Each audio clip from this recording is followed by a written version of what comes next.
That's a hot take. Swinging around American flag, because that's what America's supposed to be. It's supposed to look like permanently chill. The insurance commercial has a fat ass, but like no personality. Yeah, I feel like sitting here and listening to this. No, god damn it. Isaac, New Noise is not the first fucking refused album. Rip Isaac a new one today. Do you know what I mean? Like...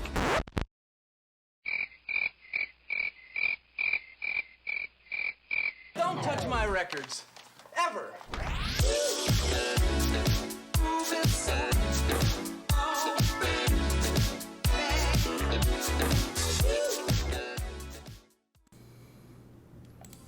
What's up, guys? Welcome to Hot Takes. I am young SHIRO. Hello. I That's am Skelly. Skeleton Lipstick. Thank you so much for joining us today. We have a guest who is actually up on screen before he was supposed to be, and he is frozen. A little bit of technical difficulties today on Hot Takes, if you guys hadn't noticed already. But nonetheless, we're so glad you're finally here. We're going to have a great time tonight. We've got a very enigmatic, very eccentric, very prolific member of the vaporwave community here to join us. We're going to bring him on here very soon. We're both big fans. Big fans, big friends. Big Love fans this and guy big to friends. I love that. As usual, everybody in chat, please keep us in the know about levels. Music's too loud. I'm too loud. Chris is too loud. Whatever. Bear with us on the technical difficulties. Have fun. Any questions you have for Mesh, type away. We will do our absolute best to make sure that there is a pipeline between you guys and our guests with absolutely no blockage whatsoever. And thank you again for tuning in. Gonna drop some links for our official Spotify playlist and our anonymous Hot Takes forum that you can go onto and submit anything that you would like to ask either Skelly, myself, or our guest in the future. And I'm gonna do that while Chris starts us off with some recommendations. Yeah. 1 second here. I'm just trying to place this one thing. So, as for recommendations, what I really want to recommend today is a vaporwave artist by the name of Gamer Vapor. He has some of these very interesting mixtapes out. Basically a 1 a.m. mixtape and a 2 a.m. mixtape. And honestly, all of his work on the Bandcamp is just really, really excellent, sort of classic vapor style music. And sometimes very difficult to find people who are doing something relatively different, but still extremely similar and reminiscent to what you're used to hearing from that genre, from that subgenre of music. And I really enjoy the textures that Gamer Vapor makes. It's I think he's a guy who needs a little bit more attention because this stuff is pretty phenomenal. If I had to pick actually one other album to pick aside from him would be My Imaginary Reality by Gamer Vapor. Very it's cool. just a very short 6-song record, but each one of those songs feels like kind of being transported into a car late at night where the radio is kind of broken and you're just sort of driving at 3 a.m. trying to get home, and you maybe don't even know how to get home, and you're starting to not even recognize the road signs anymore. And the music just sort of feels like that to me. Feels like that sense of being lost, but on your way to something, and you're just hoping that it's home. So it's very mysterious stuff, and it's very mysterious stuff, and the textures are really just very beautifully twisted together in a very interesting way. So honestly, I'd recommend there's 2 mixtapes by him, the 1 a.m. and the 2 a.m. mixtape and My Imaginary Reality. But honestly, I think I could just go ahead and recommend pretty much anything on his Bandcamp. I'm a big fan, and let me get his Bandcamp in the chat. Yeah, so please do. You can get that going. I need to check out their work. They're a very cool person. I'm always looking for some new, really interesting, moody, textured, more classic vapor sounding music to find, Right. and I really like his work a lot. So there it is in the mixtape. Thank you, Chris. Oh, there it is in the chat. Yeah. Anything else you want to add?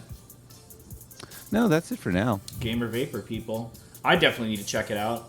Well, I will follow that up with today's hot take, which actually I'm gonna cheat a little bit. Today's hot take was actually brought to you by a conversation that Lux Elite, who is in chat, hello Lux, had about future funk.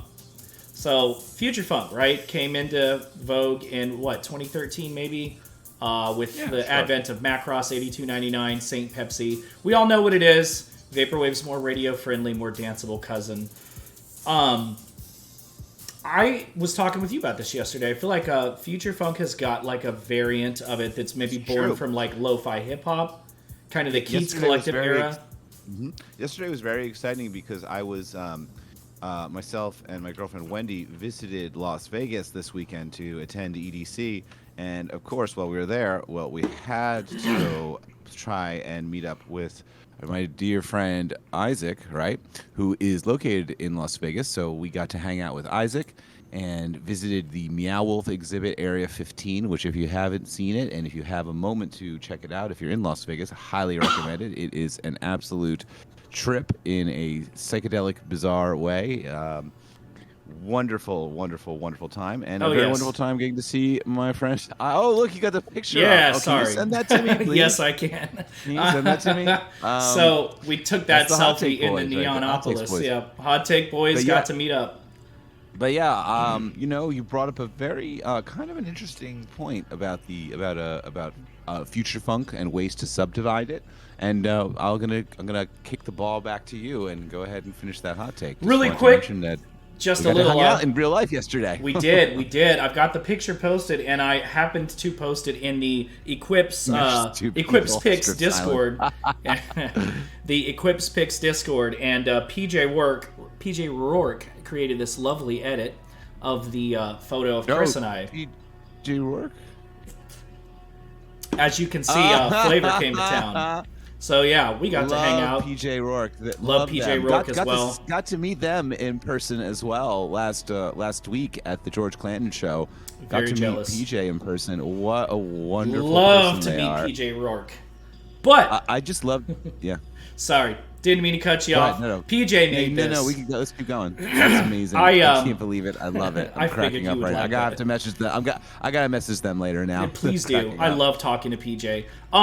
For those of you who are listening and can't see because maybe you're listening on Spotify, they've replaced. It's a picture of me and Isaac together, but PJ has replaced my face with Guy Fieri's face. It's great. Yeah, thank you. That wouldn't translate very well to the podcast. Thank might you not so much. translate to the podcast. Appreciate that. Actually, that might be the Smash Mouth guy. We were just talking about that in the pre-roll. That's not the Smash. I'm just kidding. So, Future Funk. All right, you guys know what Future Funk is. But there's definitely a variant of future funk that's very, very up-tempo, very kind of like almost nightcore-esque, and it almost exclusively uses city pop and J-pop samples. Very different sounds, right? But both categorized as future funk. I propose that we do something that Lux suggested in a conversation I had, and that we refer to that kind of future funk as city funk. And the old style as future funk, or I don't know, some people call it vapor funk. Anytime I put on some Wasted Nights or some Mr. Vitej, he's kind of from that same school, right? Yeah. Vitage. Wasted Nights, or would you refer? I would say more casting than Wasted Nights. Okay. Wasted Nights was because it's same thing, right?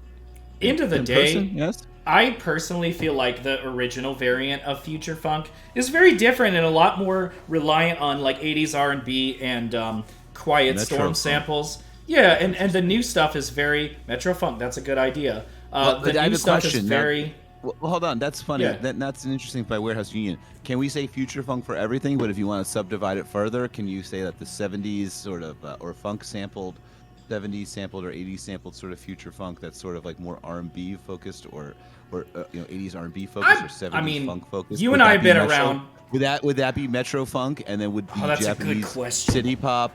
Sample stuff. Would that be city funk, and would you subdivide it like that? I want Metro funk to be a different genre. That'd be super cool. But I think city funk needs to be a thing because the night tempo and the Moe shop and who's Mayor Notild. I don't know if I'm pronouncing these names properly, but almost have like a nightcore type vibe to them. And when I'm like trying to chill and listen to some future funk, that's kind of different from what I'm looking for. So maybe I'm just an old guy that's. And then once you start getting into things like Moy Shop, then you're like really like blurring a line between, well, let's say like city funk and kawaii bass. Like you're really not True. somewhere in between that with those No kinds joke. of artists. Absolutely no joke So you got whatsoever. like you got like a fusion of that two things with Moy Shop. But also Moy Shop, one of my absolute all-time favorite. I was gonna say, you mentioned yesterday that you were a little bit of a fan. I think you mentioned that. Huge fan, huge admirer of that. Cannot be person's work, understated. of their work. Yeah. All right. But anyway, Well, city funk it's an interesting thing to think about. What do you guys think? yeah, And very, then very, actually. I guess, very interested to know what the chat has to say. They actually, a lot of people had some. It sounds like they kind of like it. All right, I'll take it. Thanks again, Lux Elite, for the for letting me steal your hot take. I don't know about you, but I kind of want to know what Mesh seems to think about that. You think we should go ahead and bring him on, guys? What do you think? yeah, let's bring Alex. It's a special on. day, Alex, right? Let's go ahead and bring him on. Alex. All right, so we're Love gonna. that guy. we're gonna- let's get him talking. He's always got fun things to say in general. He does. Let's He see where does. this goes. Go ahead Let's and get that unmute. man Whoa, on here. sorry, wrong picture. All right, go ahead and unmute yourself. And he's frozen. Let me see here. There he is. Oh, see me? okay. I can see you just fine, man. He's moving Right. around. I see him. Yeah. Very I'm cool. here. Welcome to Hot Okay. Takes. Thank you for having me. All right. What are your thoughts on future funk versus city funk? We'll start with some easy ones. Yeah. What do you think about this whole thing? Do you listen to a lot of future funk in general? I can't say it's not my favorite like subgenre of vaporwave, but you know I do enjoy a fair share of it. City funk, I'm still struggling with, you know, A little bit. what's you know the city funk, you know. Well, so I mean, like, I'm So- sure you've listened so to like this- a very anime-ridden type of like up-tempo, Like- almost squirrely vocals kind of type of song what versus do you like. consider Macross or whatever? Well, Macross is kind of all over the place. Macross is kind of all over the place, but I'm sure that he would be like some of his stuff would be like the godfather to sort of the city pop focused future funk. That's like what a I lot of the thought, things like Night Tempo or something like that. That might be more, city funk. Might be more like Japanese sampled music based future funk, which sort of becomes its own thing. Like there are bands that do like or producers that do full albums of that kind of music, as opposed to like I don't know, Roller Girl or something like that, which is gonna be a more 70s based sort of thing, and that could be its own thing. Right. I guess that's all. I don't know. I think that's the thing. That's where we're drawing a little line in right now. There's too many. I got subgenres. There are, but two they're other fun. subgenres. What? Yeah. So anyway, do you want to start asking Alex some questions, or shall I? Yeah, I mean, go ahead and jump in, chat. But I have my guess. I would start with, what's your favorite kind of vaporwave? You mentioned that future funk is kind of in the middle. Like, do you have a favorite kind that you want to showcase or spotlight? I'm kind of a sucker for the old school like classic vaporwave sound, like Internet Club. Very cool. Oh yeah. The beginnings of the genre, I guess more of the plungerphonic. Ah, Mm-hmm. gotcha. Yeah, that explains a lot. Yeah. That definitely. I mean, I think that's always been sort of a touchstone to a lot of your music in general. It's coming from a plunderphonics point of view and a collage point of view, and sort of taking you on a bit of a journey. And it's really what I've always appreciated about your music is a lot of the humor inside of it as well. You know what I mean? Appreciate that. Like, Oh yeah, very oh much. my god, so. it's like the irony is such an important part of this scene in general, and I always thought that you did a really good job at highlighting that irony and just punctuating it with this, the sense of humor that comes along with sort Very of the much so. eeriness. And I Yeah. always thought that you did a really good job with that. And it's funny because if I'm not mistaken, I feel like a long time ago, I think that you got a little bit of a start in making music like this because maybe you were inspired by some other radio shows that occurred. Did you used to listen to Jam? I think Chris Morris, is it, Blue right? Jam. Yeah, Blue Jam. Blue Jam, that's what it was. Blue Oh, Jam, right? absolutely. I'm a huge fan of Blue Yeah. Jam. Yeah. I and think then, I remember you mentioning that several years ago and being like, "That makes so much sense." I when bought, listened I to you. bought It's the original like the Blue Jam compilation CD that came out on Warp. Damn. at the- Yeah. My local Shout out record Warp shop Records. when it So came out. that- And then my friend was downloading like all the actual episodes off of what is it? Where does everybody get their music from? Where do they what's that? What dot CD? I mean, Soulseek. Soulseek. There we go. Yeah, Oh, he- yeah. Yeah, he sent me all the episodes, and you know, it just huge fan. A lot of good trip hop music featured throughout. Chris Morris has some really good taste. Yeah. So for you guys who don't know what we're discussing right now is Blue Jam was sort of this like surreal comedy slash. It was a radio show, and it would be a combination of like ambient, dark, or trip hop music, and it would be punctuated by like these surreal, dark comedy sketches. And it was created by this very famous personality in Britain named Chris Morris, who's done a lot of other TV shows and programs like I guess Brass like Eye. Brass Eye was I was gonna say, Yeah. and Jam was he did a comedy sketch show based on it called Jam. Oh, yeah, That was in Britain as well, which is hilarious if you guys haven't seen it. And another one called like The Day to Day, a bunch of other stuff. I think he's probably even worked with like Steve Coogan and stuff before. But either way, Blue Jam is like when I remember you mentioning you listened to that, being like, oh, there's some seeds of probably where like Mesh is coming from sonically and surrealist humor wise. It's probably coming a little bit from this.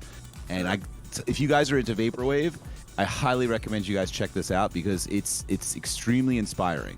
All this stuff that came out from those. I'm gonna have to episodes. check So- that out. I'm admittedly a Philistine and wasn't aware of any of that. Well, I don't think a lot of people are, but I remember Alex is, and I remember like I was always a big fan of that as well. So I want to highlight that for you guys. That I think this is extremely inspiring stuff. If you're a fan of his music or a fan of vaporwave in general, and you're looking to go back into some more things that might have inspired it, and maybe you've already listened to Boards of Canada, or you've already listened to obviously One of Tricks Play Never's career of music, but you look at, or you maybe already listened to Negative Land as well. Like, go check this out too. Like, this is the same. This is from the same ilk as that. Can I Gotcha. ask you what other things maybe inspired you, Alex, that were along the same lines as Blue Jam? I was about to bring up Over the Edge. I don't know if you listened to Negative Land's podcast or radio show, but Absolutely, yeah. Negative Land. I definitely see that. a long time. But I think probably the biggest influence, and I've said it before and I'll say it again, Future Sound of London. Hell yeah. Started listening to them back when I was like 14, 15 years old, and they did some shows for, they did their essential mixes on BBC Radio 1. They did a lot of broadcasts on Kiss FM, and the way they, constructed everything and added, the samples and everything. It was just, it was very inspirational for me and kind of got me going. And like 20 years ago, I was like, I want to do something. Damn, you are a bit of a Warp Records fan. Any love for Aphex Twin or Boards of Canada? My two biggest influences, Future Sound of London, Aphex Twin. I've been Hell yeah. listening to them. So what's your favorite Aphex Twin album? Probably I Care Because You Do. Me too! Yes! We talked about that with Ronnie on his Vaporspace St. Louis, because he has like a huge Aphex Twin poster behind him when we interviewed him. And I'm always arguing with Enrail. I don't know if you know Enrail. He's a big fan of Drugs. Yeah. Right? Which just Oh, yeah. turned 20 the other day. Just turned. I just saw that, and Yeah. I still remember being in that same record store where I picked up Blue Jam. It was a local shop in Louisville called Ear Ecstasy. Rest Very in cool. peace. That was my Wow. old stomping grounds. But I remember the day that Drugs came out, I was there and I picked it up, and I had a huge fat stack of Aphex Twin stickers that I nabbed off. the Oh, counter. man. Oh, Hell yeah. wow. How It fun. was like the classic logo. You still just got the- some of Oh, those? yeah? I've got like 2, and I had to order one off of eBay because Oh, I went through damn. them so quickly. I stuck them everywhere. wow. was I giving bet them you out. did. Very cool. Yeah. What did you think Wow. of what was the new one that came out? Like Zero or Syro? Syro. What did you think of Syro? I enjoyed it. I'm not gonna lie. It's not my favorite. The single what is it, Mini Pops? I think. The I first honestly track don't that they remember put what it's out. called. That track's incredible.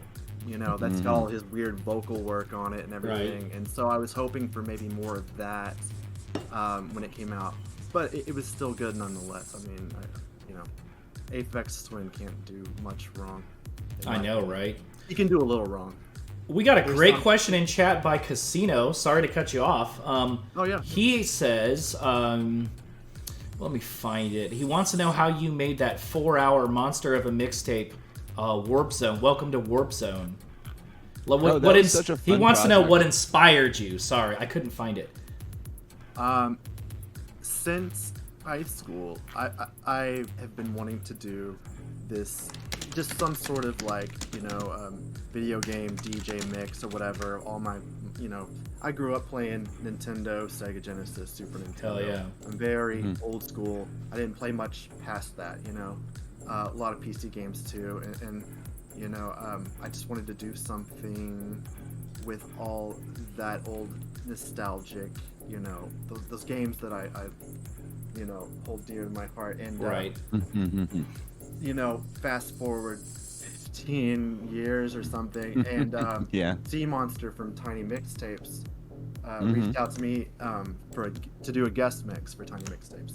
Very cool. And we just we were just throwing ideas around back and forth, and I was like, what if I do this like BGM mix or whatever? That was a massive undertaking. It was. 4-hour to mix, turn like into Jesus. That was a massive not only to do the 4-hour mix, but to make it themed and then to create the visual aspect to that packaging as well. Do you create all your packaging? Do you do all the design work for that? Oh yeah, for Warp Zone that was 100% me. My Very cool. weird collage Do you do work. a lot of your own design work, like in the early days of Mesh, and then for like Dream Sequence? Was that you, or who does Yes. that? Was that you? all That was me, you? yeah. Mhm. That's So amazing. elegantly It's designed. only- Like that's the thing. I only ever had anybody else doing artwork for me, like starting with Pharma when Keith Rankin did the artwork for that. Yeah. And I was since gonna then, say I've he been- did some work for you, I believe, Yeah, and he did an So, I mean, amazing job. He's also done something else, but I can't really talk about it. You know, we'll find out in 2022. But How yeah, fun. but You heard it on Hot Takes. I'm not so proud of like some of the older stuff, and I've kind of gone back and revamped some cover art for old releases and whatnot. But yeah, I've always been, you know, poking around in Photoshop. Doing My favorite one's I'm not- got to be that picture of that Seagate external hard drive. That's literally just a picture I found off the internet. That's the joke. So, don't give me exactly. Don't give me Casino has another It's question. elegant design work. He says he met 3 different people at Econ 1 who all claim to be you, and he's still not sure if he actually met you. Are you familiar with the Mesh doppelgangers at ElectroniCON? I am. I met a Yeah. handful of them at the New York event, which is funny. I got in pictures with a few of them. Like basically any bald guy with a beard was me. Supposedly, so, you know. And I think even people like in when they did the West Coast event, you know, I think I was getting confused. A lot of other people there. I wasn't there, but There's a huge I would picture like at the after party that Chris curated, and there's definitely a guy in the like group photo that looks a lot like you, but he's got glasses on, so it's obviously I think I not know- him. And I think he's got like a bit of a mustache thing going on. I don't know. Do you? Let me refresh your feed. Do you have a mustache? I Not guarantee really. you, I know who you're talking about. Yeah. I don't recall. He was a cool guy. I don't remember his name unfortunately, but I mean I don't remember. It was a wild night. If it's the same guy, that I met him during the Fire Tools show. Very and I cool. had my wife snap a picture of us together. So How funny. So, So you'd been making music for a long time, and before you were making electronic music, I know that you were very much into a lot of hardcore music. Kandira, especially, comes up a lot with you. And was that the one of first? my favorite bands. Yeah, absolutely. So, how did you make a transition? Did you always listen to a lot of electronic music too at that time in your life, or did that come later? I did. That's kind of one of the reasons I kind of like worked my way out of that whole scene, is because my interests had shifted a little bit. But yeah, I I was can drumming relate. in metal bands since like 19. So you were a drummer? Yeah, I'm a drummer. That makes sense. I So can when- hear that in your compositions. That Yeah, makes sense. Yeah, that makes sense. There's a lot of interesting sort of percussion that occurs within even the samples. That's interesting. That makes sense now. I didn't know that you were a drummer before this. Yeah, I tend to get really detailed with the drum overlays and stuff like that. But I was drumming in metal bands for 5-6 years, a couple different bands, and my interest just started shifting. I've always been into pretty much everything: pop music, electronic music, and I just. Do you have any genres that you like do not fuck with? Like least favorite genres of all time? I don't want to be that guy that just says, "Oh, I like anything but country music," but I do like. I've met a some few of music. those. Lux hates country music. Some old country music's okay. Right, like the old outlaw country? Commercialized, like, she thinks my tractor's sexy kind of stuff. I don't care. Yeah, I feel that. That's just sort I of can a- relate.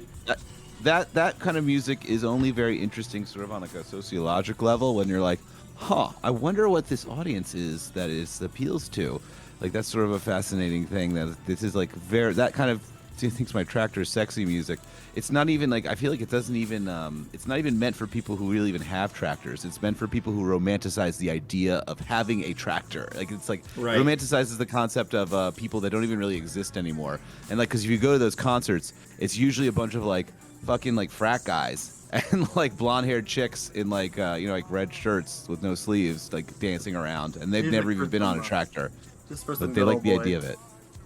Yeah, it's weird because like I doubt like any good old boys who are on a tractor are listening to that music because they're probably like, this is for girls. Like this They're is girl probably music. busy like harvesting their shit. Yeah, man, and they're probably listening to outlaw country. Like they're not Yeah. listening to that. They're not listening to that song by that dude. Like that's music that's like pop music for girls.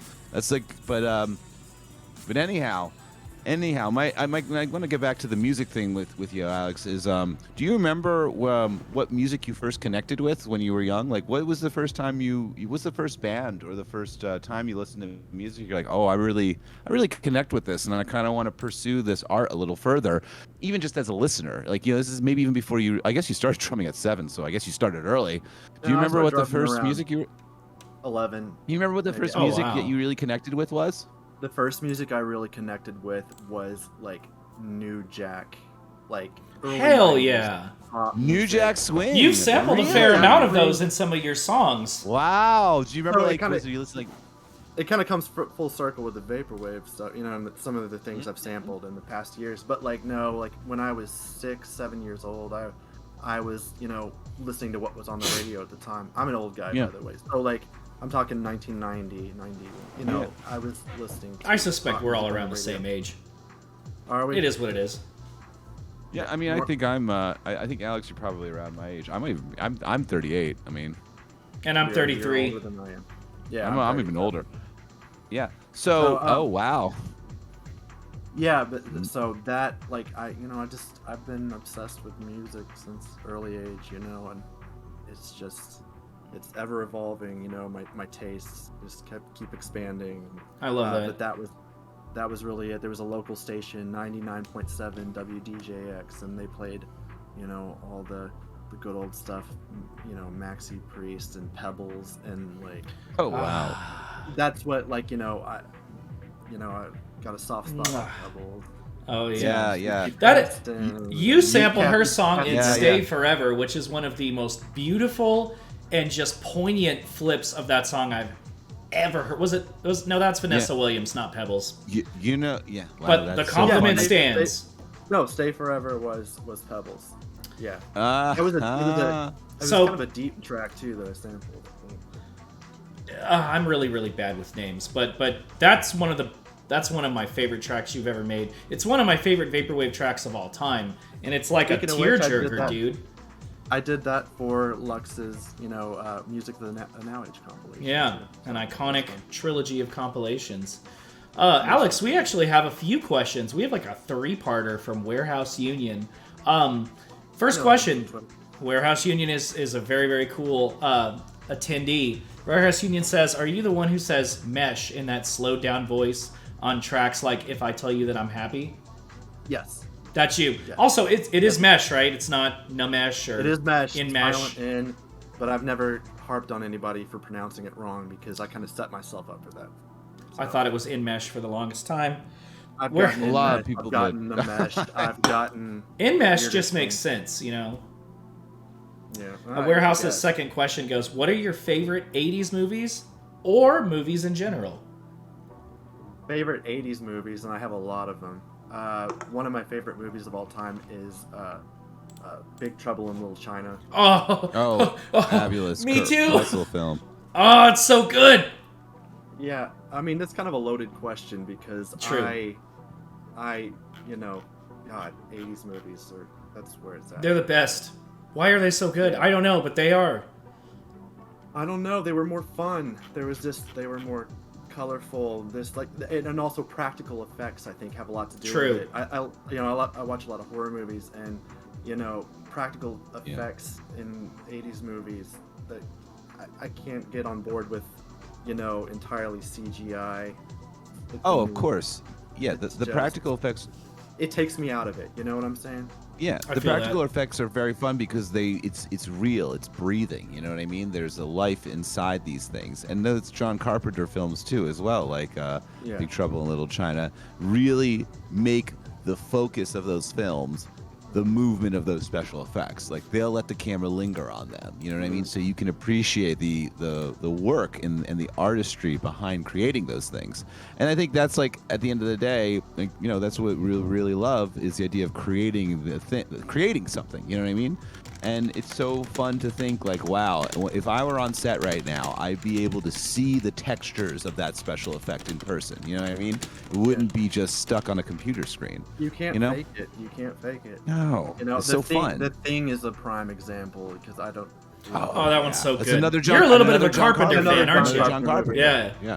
It's getting close to Halloween, so I'm kind of on a kick right now. I've been Very doing cool. How AMC fun. nonstop. So.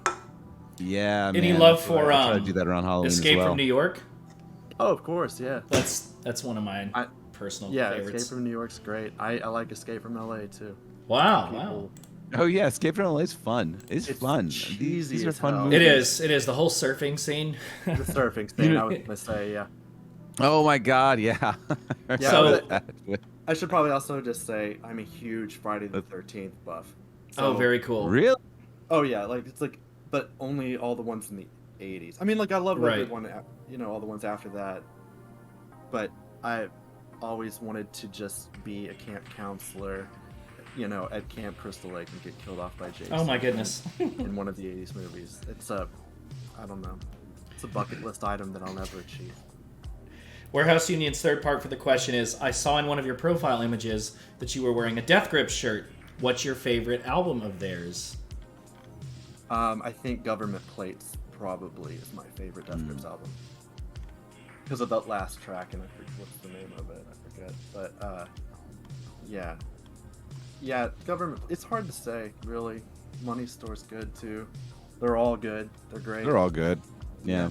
I was lucky enough to actually see them live with Lux. Oh, in, very Louisville. cool. Yeah, it was the first time I met her. But yeah, going to a Death Grip show is apparently kind of a gamble because they've been known to not show Oh, So, yeah. their concerts. So I got lucky. Unfortunately. Yeah, it was an amazing show. I saw Death Grips at a fucking EDM music festival called Buku like 2 years ago, where like every other artist playing was a very popular modern producer, like DJ/producer, and then they had like a side stage area, or like they have multiple stages at these things, but then they had like Death Grips was playing in like the warehouse stage at this festival, and like they put up like signs being like, "This is going to be very different than everything else tonight." Right. And that was so out of place and so fun to see them perform there. This was like 2 years ago. Like I don't Scared think, away like, all the like, bitches. half the kids had no idea what was going on. It was so interesting to see them in such an out of place festival. Like the only thing else I can compare it to is I went to go see just a very typical Asbury Park festival. There's some fucking band like I don't fucking know, Bleachers or whatever was playing, and a bunch of other Bleachers-esque bands, and then Clams Casino was at it. And, Hell yeah. That was like crazy. Very jealous. And that was it's so fun when they have these festivals, and then there's like one band or one producer or artist or whatever that's very extremely out of place, and it's always like it's not just like slightly out of place, it's extremely out of place, and it's so fun to see those rifts in reality occur once in a while. So Death Grips, phenomenal live. I mean, how were they for you? Oh my gosh, the energy was Right, so fun, incredible. So fun. Alex, and Zach wasn't even there. Oh, really? Yeah, I think it was just MC Riot and the other guy. But still, it was incredible. Still Lucky to have fucking seen it incredible. all. Alex, Absolutely. Siomata Vision says, my question is, what was the inspiration behind Dream Sequence? That song is so layered to me. Hard to say. I wanted to do a proper follow-up to New Wave Hallucinations, but I wanted to do it more like the style that I was used to doing. More layered, more involved, just more psychedelic. New Wave was kind of my introduction into, doing vaporwave. Gotcha. And with Dream Sequence, I really wanted to make it my own, if that makes any sense. It does. No, it does make a lot of sense. It's, you have, everybody when they're making music has their own specific way of approaching it, right? And their own specific personality that they're going to inject into it. So, when we first make something, we're playing around with ideas and textures, and we're, sometimes after we do it the first time, we're like, okay, I think I get a handle technically on how I want to do this. Now, how do I make it my own? Exactly. I think that's what every artist strives to do personally, right? Right, yeah. No, with Dream Sequence, I just kind of think I was wanting to make like the spaciest record that I had done thus far. It is extremely it's a journey. It's like watching a film. All of your fucking albums are, but that one especially is like, it's cinematic. Very good album. Thank you. It's a fucking experience. I'll be lucky if I can ever hold a candle to that one in the future. But it's you. never good. We know everything is its own journey. Everything is its own personality. Every album or song that we make or art that we produce has its own special spirit involved in it, and it shouldn't be compared. I was in a very different headspace that year. I think it was 2014 or something like that. I spent. Was it that? It was late? a while back. I feel like it was 2013. That's the one that came out on Am Discs, It may have right? been 2014, but it was either that or 2013. But yeah, long time ago. New Wave was It's funny how long ago that is now. You're right, New Funny how Wave. long ago That's that the is Am now. Discs one. My bad. Crazy that it's so long ago. But yeah, that Can't even entire believe it. year, I was very sleep deprived, which I think kind of just bled into the music and what I was working on. It was just Oh, you nobody hustled like. thematically and yeah. Well, nobody hustled like Alex did back then. Man, you had your art, you're putting it out there, you believed in it, you're getting it done, and it's easy to see that you were clearly not getting much sleep. No. And I imagine that You were probably working influenced so the hard art to in the get this best done. possible way, too. Yeah. No, It's hard to keep Yeah. up that pace forever. I think that people don't always realize that. You know what I mean? Yeah. I You know, don't know sometimes you- how I found the time to do that or how I found the time to do Warp Zone, Yeah, that's right. Yeah. That was followed up not long after. Right. Right, A 4-hour exactly. mixtape And it with all that wasn't- beautiful art to- and theme going on with it. To backtrack to that, that was never supposed to be a 4-hour mix. Originally, it was going to be an hour or something. And once I started working on it, it just got out of hand.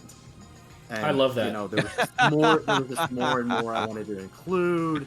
And I remember, I think I downloaded 90 something game soundtracks off of some blogs. Yeah, I remember listening to that, and I just even remember the first 3 minutes of it and being sensory overload and being I had to turn it off and be okay, I gotta actually sit down and listen to this because I was just trying to multitask. Yeah. I had that on while I was in residency at the time, and I was doing some work for that, and so I'd put that on in the background, but I couldn't get any work done because I had to focus so much on this. I'm oh wow, this is crazy. I've been told it's it's good for road trips. I know It's very good for road trips. Oh, yeah. I think that you use the phrase "out of hand" to describe it. I'm yeah, it's out of hand in the best possible way of saying that phrase. Thanks. It's obvious you should put a lot of work into it, and yeah, I don't know if people sometimes people don't realize like how much work goes into this stuff. It's really funny when it just like pops up on like your feed for some kind of social media, but like behind that feed is someone working constantly. You should Right. see the multi-track for it. Oh, I bet it's my God, insane. I couldn't fathom. Oh, it constantly crashed my computer, I think. Oh, it did. Like it crashed the program at least. Yeah. it was a Wow. struggle, but, Oh man, the struggle's real. Hey, speaking of that, man, the other Alex, Pacific Plaza Alex, asks if you can talk about how the VHS version of that one album that Maggie.wave did all the visuals for and released recently. Yeah. How did that I whole love thing Maggie.wave, by the Me way. too. Shout Me out to too. them. Shout out to them. shout- How did that come together? Shout out to Maggie. He killed it. He was just a big fan of the album, and I guess he reached out to me years back. It was he'd been working on it for like 2 years. He had an idea that he wanted to do a visual movie for it, and I was just like, you have my blessing, and I'll help you any way I can. Right. And I wound up like, it took forever, but I sent him. I went through the entire album and basically sourced any sample, that I could with YouTube Right. link, whatever else, Wow. anything I could provide him that would help with it, and God, he knocked it out of the park. He really did. Apparently, I'm told he found some samples that even you couldn't find, like little vocal snippets. I don't remember what it was, but I think there was some things he found that I was super impressed that he dug as deep as he did, because I Right. couldn't even. Yeah, there was some things I couldn't even find, but yeah. What a cool guy. Yes, and he was electronic on it, and God damn it, he didn't even say hi to me. I would really like to meet him. He's really tight with like Yeah. Sev and a handful of other people, and he seems extremely cool. He seems kind of reclusive, but Yes. extremely cool. Yeah, and he runs his label too. What's the name of the label? I forget. But it's got some good stuff. I know he recently changed his moniker. He's not Maggie.wave anymore, so I don't know what he is now, but Does somebody in the chat know the moniker? If they do, that would be helpful. yeah, I that would actually don't know be. either. And we actually have another question. I'm sorry, the questions are coming on like really rapid fire There I today. am. Strip Silence has a good one. Do you regularly make new music all the time, or do you go through times where you have block? Also, Yes. is there anything you do to get in the mood to make music? That's a good question. I do have plenty of blocks. This past couple of years, there's been a lot of blocks. I've just been really busy with other Well, stuff. you have a life too. Like that's Yeah. the other thing I think that people don't always realize is like, well, a lot of us started doing this 10 years ago. Like when now. we're Like, kids. when Well, we first started I mean, having, and when like, when I started out, I was in high school and then in my 20s. Oh, too cool. I could get off of work, go home, and just work until the wee hours of the morning. But things change, and that's fine. But yeah, I do have to be in a certain mode to sit down and actually start working on stuff. I'm inherently lazy. I feel like a lot of times I just want to watch YouTube or just sit down or take a nap or something these days. But well, you have a full-time job, you have a family, Yeah. all these other things. Yeah, like, do you sleep? I'm trying to get more sleep. I got to be better about that. I'm trying to be good to myself. Better. Mm-hmm. Good. For sure. Yeah, I can't Good for you. live out my entire life being totally sleep deprived. But yeah, it's slow moving these days. I kind of, I'm slow as molasses. But when I put out something, I'm gonna make sure it's quality. It's And, up to your I've got- standards. Yeah. Yeah, and I've got a lot of stuff in the works too. It's just been, slow. Well, the difficult thing can be sometimes is that when we do something that is, that we're very proud of and is received very well, it sometimes can become a difficult thing to think, okay, well, what do I do next? Sometimes. True. Yeah, and especially It's gonna when be I get difficult. like, Dream Sequence was pretty popular. I never expected that to like blow up the way it did. So, obviously there's a standard that's been set, and I'm not just trying to pump out just some whack shit that I didn't spend any real time on, you know. Yeah, no, it's tough. It's tough But- because you know what? Sometimes we gauge ourselves against the standard that we create for ourselves, and a lot of us have pretty high standards. And if something clicks really well with people, we're like, okay, good, that's great, but you know, I don't want to, you know, I don't want to ruin the legacy of something I've done before, Right. by something that you know, that isn't fully fleshed out. You know what I mean? I want whatever I do next, I want it to be very good as well, because you know, it's just the way that some of us are. Going forward from here on out, I plan on focusing a lot more on putting out original material, or working on original material. And Very there will cool. There will be a new release soonish. Yeah, And it's ready. Get the rest of your life. Yeah. I spent the last like year and a half just banging out remixes for people. I've been on remix duty for That's funny. as long as I've been I on can remix remember. duty a lot too. Yeah, And same I love same doing here. remixes. It's fine, but at some point I gotta probably put out another album. I've been on So- remix duty and single duty myself. That's what I've been up to. I put out about, It's like, better than 4 nothing, remixes dude. for people. Well, yeah, and every time I do the I mean, you guys remixes, are pretty I do good try at to it. make it my own vision of it. You know what I mean? It's still Right. my music with someone else's music, basically. But you know, an album is a statement piece, right? Right. That's a big difference Yeah. between a single and remixes and an album. An album is like, you know, the remixes and the singles are things you do to, you know, keep yourself busy, keep yourself, you know, fresh, and to keep your skills intact, and to, you know, put yourself out there and to express yourself a little bit. But an album is a statement piece, right? An album is you know, you've got something to say, you've got a vision that you want to put out there and project to people. So that's a bit different, right? That's difficult. Yeah. Yeah. I don't know. And with the, I don't know, with the remixes, like I've just been lately given such great opportunities that I feel like I can't pass up on, you know. Mhm. Right. And so, yeah, that's what I've been doing. But I'm hoping to kind of break away from that. I'm gonna have to get used to telling everybody no this next year. Oh yeah, you got to do that. Well, Anxiety of the Spectacle has a good question in relation to that. They want to know if you have like a Prince-like vault of unreleased stuff you're sitting on. I wish I could say I did, but I actually put out that Seagate compilation was Yeah. basically everything. That is a It's 300 terrifying album. It's 360 tracks and I think 24 hours long. Yeah. And that was basically everything from the vaults. The Mesh I just- Superfan album. Rather than harp over like how to put it out, you know, in what manner I was Yeah. going to release all that, I figured I would just dump it all. And that was around the same time that Aphex Twin was doing his big SoundCloud dump, you know, where he was putting out all his old material.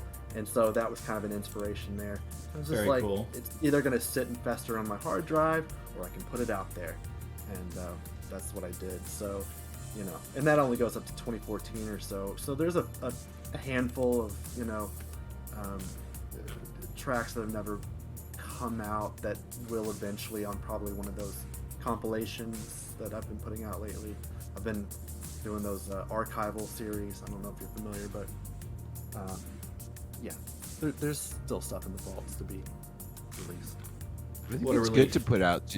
I think it's great to just put out the stuff that you haven't released, rather than try and figure out how to rework it a little bit, because maybe you've got like different things you think about now that, you know, sometimes you have these old songs, you're like, this is a good song, but like, man, I wrote it a long time ago, and if I wrote it now, I might write it similarly, but I'd add a few different things, or I produce it slightly differently because I've got some new tricks now. But Oh, yeah. you know, it's just best, I think, to just like, you know what, fuck it, let's just release all this stuff. It'll force me to make some new things. Oh, I mean, speaking of which, I have like probably hundreds of unrecorded songs, like that I have not even. I mean, you know, I started on them and then abandoned them, and Yeah. I always wish I could come back to them, spruce them up, and put them out, but you know, who has time for that? With time, yeah, it almost comes, you know, behooves you to just make something new, right? Yeah, I gotta pick and choose how I spend my time, you know. So I'd rather focus on new material than. That's a good lesson for everybody, you know, to pick and choose how you spend your time. You know, we only have so much energy, and we're only here for so long, right? So That's true. it's kind of interesting to figure out what you do with that time and where you put your energy and what you want to leave behind, what you want to put out there and share with people. Yeah. Question for you, Alex. When you're listening to a song, what is something that would like totally ruin the song for you? I don't want to say to ruin it. The first thing that came to mind was loud, abrasive noises coming out of nowhere. Mm-hmm. But at the same time, I kind of appreciate the ballsiness of such a thing. I don't know. There's a couple songs from electronic artists that, you know, I love where they've just completely just bombard you with like noise out of nowhere. Sometimes that can kind of take you out of it. But Right. At the same time, I think it's kind of like a clever little prank. Like when at the end of like usually like a closing track for an album, like an alternative or like shoegaze album, there'll be just like crazy harsh noise in the like bonus part of the song, and it's like, why'd you guys do that? Yeah, I mean, I respect it, but why? Like, I don't take anything too seriously, which is why like I ended with the end of Dream Sequence is Wayne and Garth talking about the whole Bugs Bunny line from Wayne's Yeah, World. if Bugs, you were very attracted when Bugs Oh, Bunny I dresses up remember like a that. woman. Yeah. Yeah, When it's Bugs so Bunny dresses up like a random. woman. Yeah. It's so random, and I don't even know why I did it, but there it is. And I don't know. I'm sure that would probably have people scratching their heads who've never heard it before. I don't know. well, you always include some really random shit, like the anyone from Ferris Bueller. Like, Yeah. I imagine you take like just what YouTube videos, actual movies, songs, fucking whatever, and just you're like a sound collage artist. I swear to God. Yeah, I mean Yeah. that's where like a lot of the Negative Land influence I can see right there with it, and also the humor too that Negative Land kind of has as well, the irony and such. And Yeah, and I the think humor. I'm funnier in my music than I am in real life. Your Is music it- has a very like delirious effect on the listener, I feel like, but like in a funny way, kind of like watching like an 80s body horror film. It's like Yeah. this is funny, Oh, but yeah. like my stomach is turning a little bit, but in the best possible way.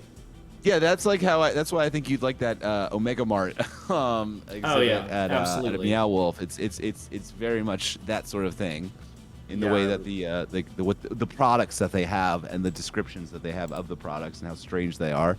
Yeah. Yeah, I guess I kind of got a very Adult Swim sort of Tim and Eric I would kind say of that. vibe going. And as a you know. huge Tim and Eric appreciator, I appreciate that aspect of your art. I don't think.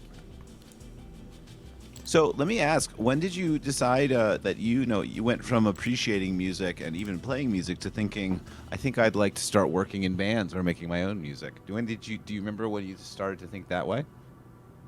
Well, when I started working on electronic music or experimenting, you know, with sound via various programs, Cakewalk, Sonar, and Cool Edit back in the day, I was still. Oh, I forgot I was about just about to ask. Pro. I was just about to ask. What did you start with, like Acid Labs or Cakewalk? Yeah. Cakewalk, Sonar, I remember was the first thing. I don't remember a thing about it. I haven't used it in 20 years. But Cool Edit Pro 2 has been my main go-to for a couple decades now. I still use it.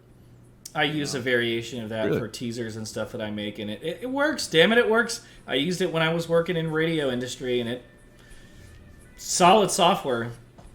It is, and I'm really scared that one day, I'm going to have to upgrade my operating system, and it's not Right. going to work anymore. It's so cool to hear these like Oh, I hate prolific that. producers like you that use these versions of programs that many people would consider like archaic or like, They are. dare I say, entry level almost, and you make these wonderful works of art. Like there's some pretty big names out there that have admitted to using programs that Video and stuff. yeah, stuff that I guess the professionals would I mean, hey, try to use rake you over the whatever exactly. Use whatever works for you. If you can master it and you can still accomplish what you're trying to do, then I don't see anything wrong with that. And Yeah. then again, I still wish I had the time to like expand a little bit. Ableton's been on my list forever. I just haven't really found the time to sit down Right. and learn it. Yeah, I mean, I think like a big fear, the big fear for all producers in general is that you learn a system and a bunch of plugins very well, and that there's this fear that you're going to update the operating system or you're going to buy a new computer and now all your plugins aren't going to work, or your system isn't going to, or the DAW that you use isn't going to operate anymore on that program system. It's like the biggest fear, and it's happened to me before. Like I have a bunch of like skeleton lipstick songs from the past that like I can't load properly on my new computers anymore because the plugins don't exist. Oh no! So, Wow. or the plugins have been updated. Like I used to have a bunch of like isotype, early isotype plugins that like that don't have like. Spectron doesn't exist anymore, and I used to use that for a lot of like returns and sends for some of the synthesizers, and like those like echoes I can't get back ever again now if I try to Damn. like load that project file, and I'm like, motherfucker, like That's like, fucked up. That's like, well, you can't get them anymore. I can't even find them anywhere. I can't load them that's on the really computer. So now disappointing. like it was one of the reasons why I use hardware so much. It's because I'm Yeah. like, well, this will always work. That'll never 'cause change. It's just sound files. You know what I mean? Yeah. But wish I it's could- like a big fear, and that's like I understand that. It's like I'm going to update my operating system now. The thing that I used to make music that I work so well with will not operate anymore, and then I'll be lost. I hate that shit. And I think that's a fear that every producer goes through, unless they're an extremely professional person. Just Like, get a new Yeah. computer, keep one, and just keep the old operating system on there. yeah, that's know. that's what I want. That's what I'm going to do with this computer I have right now. If I ever get a new computer, like I'm still keeping this laptop. I still Right. use this laptop to make most of my stuff on. But otherwise, I we'll will just as long as possible. we'll just have to learn to start from scratch. Maybe I'll Ugh. just become like a folk artist or something. Yeah, yeah, Right. yeah. Well, It's not like your That- guitar's ever gonna update. guess I get just kind of break out the guitar again now. Well, I- this part of my career is over, I suppose. Like, Guess that's 'cause of another- an operating system update. That's another thing I gotta learn is the guitar. Oh yeah, yeah. Do you want to learn to play guitar? I would like Is to it ne- have the knowledge. Yeah, Yeah, I would love it. I tried it, and it's hard as shit. Man. it's not. It's I don't fine. have the finger coordination for it. It's hard as shit, man. You got to memorize all these different positions for your finger, and then like do it quickly. It's a whole part of your brain. I don't know how you guys like activated that. That's an instrument I do know how to play, but I haven't played it in a long time because I started making the electronic music, and just more options, to make sound textures with, right? Right. And I'm like the pretty thing good about with guitar, what's that? So I'm pretty good with the kazoo. There you go, man. Phenomenal. Look, I can't wait to hear that album coming up soon. I'm Yes, just that'll saying, be- yeah. that'll be a lot of the You could kazoo work on the feature new Lux album. on harmonica. She could play a mean harmonica. Just saying. Wait, There Lux we plays a go. mean harmonica? Lux plays a mean tiny harmonica necklace. I've Oh, got a, really? She's got I've got a this whole case harmonica. of harmonicas from my late father-in-law, and I feel like I'm pretty good at it. I've never had any lessons or anything. I can kind of hold a tune on it. I don't know. So Hey, Wow. maybe I'll put out There the you go. harmonica / kazoo album at some point. I'll probably do like a bunch of cover songs. Start a Patreon and make people pay like $15 to have access to all the harmonica covers. Yeah. So wait. So did you play in bands? Did you play drums in bands before you were playing electronic music, or did Yeah, you just 3 play bands. drums for? No, I was in Okay. 3 different bands, like starting when I was like 13 years old in '97. Yeah, yeah. That's too cool, man. I mean, my first band, we weren't really any good, but it got me into, that's where I learned to get comfortable playing on stage. Although I will say it's a lot easier when you've got other guys up on the stage with you, because it takes some of Yeah. the focus off of you. I get kind of jittery if I'm up there by myself. ElectroniCON, oof, I had to, there was a lot of nerves there. You had our buddy up there with you though, doing visuals. Yeah. Mike was up there and he killed it. He was a lifesaver, seriously. Yeah, he was fun. You guys, it was great. Oh, your performances, I thought was one of my favorites. I thought it was a really fun vibe, and it was. Thanks. I thought you had a really great crowd control. You know what I mean, over the entire audience. Like that was a great set, and it went in the exact places it should for the exact places, for the exact times during the set. Do you know what I mean? When there was a good time for it to break for a moment and build the tension, it happened, and have some ambience, and then the beats would come in at the right times, and the audience would respond. Yeah, I thought it was, for someone who doesn't do a lot live, I don't know, man. I thought it was great, and I thought, this was clearly someone who has definitely performed in other things live. You know what I mean? Yeah, no, I had an idea of what I wanted to do. There was a lot of planning involved. I missed that, but isn't there, I'm told, like, a clip of your daughter saying, like, I don't know, I think this music kind of sucks or something like that at the beginning? That was... or am I thinking of something else? Oh, that was the Halloween live stream. Oh, okay, my bad. That was really fun. That was a great goth set, by the way. I remember that. Vapor Space Madness. Well. Yeah, Vapor Space Madness. That was a lot of fun. I love doing Halloween-themed events. Very cool. Yeah, that's my favorite time of year. I did the pre-roll. I did a 10-minute DJ set for the pre-roll. Didn't get to see your set. I'm gonna have to dig it up on YouTube. It's a fun one. I'm probably gonna put out a bunch of codes on Thursday for it. So you should. It's fun. You should. That's great. It's already That's a great free. Idea. It's already free, but whatever. Hey, tis the season once again, right? Right. Season. Yep. So, Pacific Plaza Alex wants to know the name of your very first band that you were in. It was Eccentric. Execrate. This is a metal band, I'm assuming, yes? CRAT. Yes, it was. Yeah. And I was in that group for about 2 to 3 years. Mm-hmm. My second band was Nemesis. Nemesis. I like that. That's great. I was in my late teens, early 20s when I was in that band, and that was around the same time that I started poking around in programs, and eventually I was just like, I don't want to do the metal scene anymore, and I just started doing my own stuff, which was wildly different. Mm-hmm. Do you still listen to much metal music, or have you largely just kind of moved on from that? I listen to some, this month I've been on a Typo Negative. binge. Oh, wow. Yeah, which I've always loved Typo Negative, but I thought 'tis the season, I've just I get a hankering to hear October Rust every October. So. Chris and I were both big fans of the Scrams bands, Blood Brothers and Page 99 and the Locust and stuff. So, Orchid. Were you much of a fan? I mean, of what is it? Were you into the Chris? He's talking about bands like Page 99 or Combat Wounded Veteran or Reversal of Man or Orchid or I've never heard of any of those bands. Jerome's Dream or really? It's okay. He's into real metal music. Another ones or Seisha or Hot Cross or what's some other ones?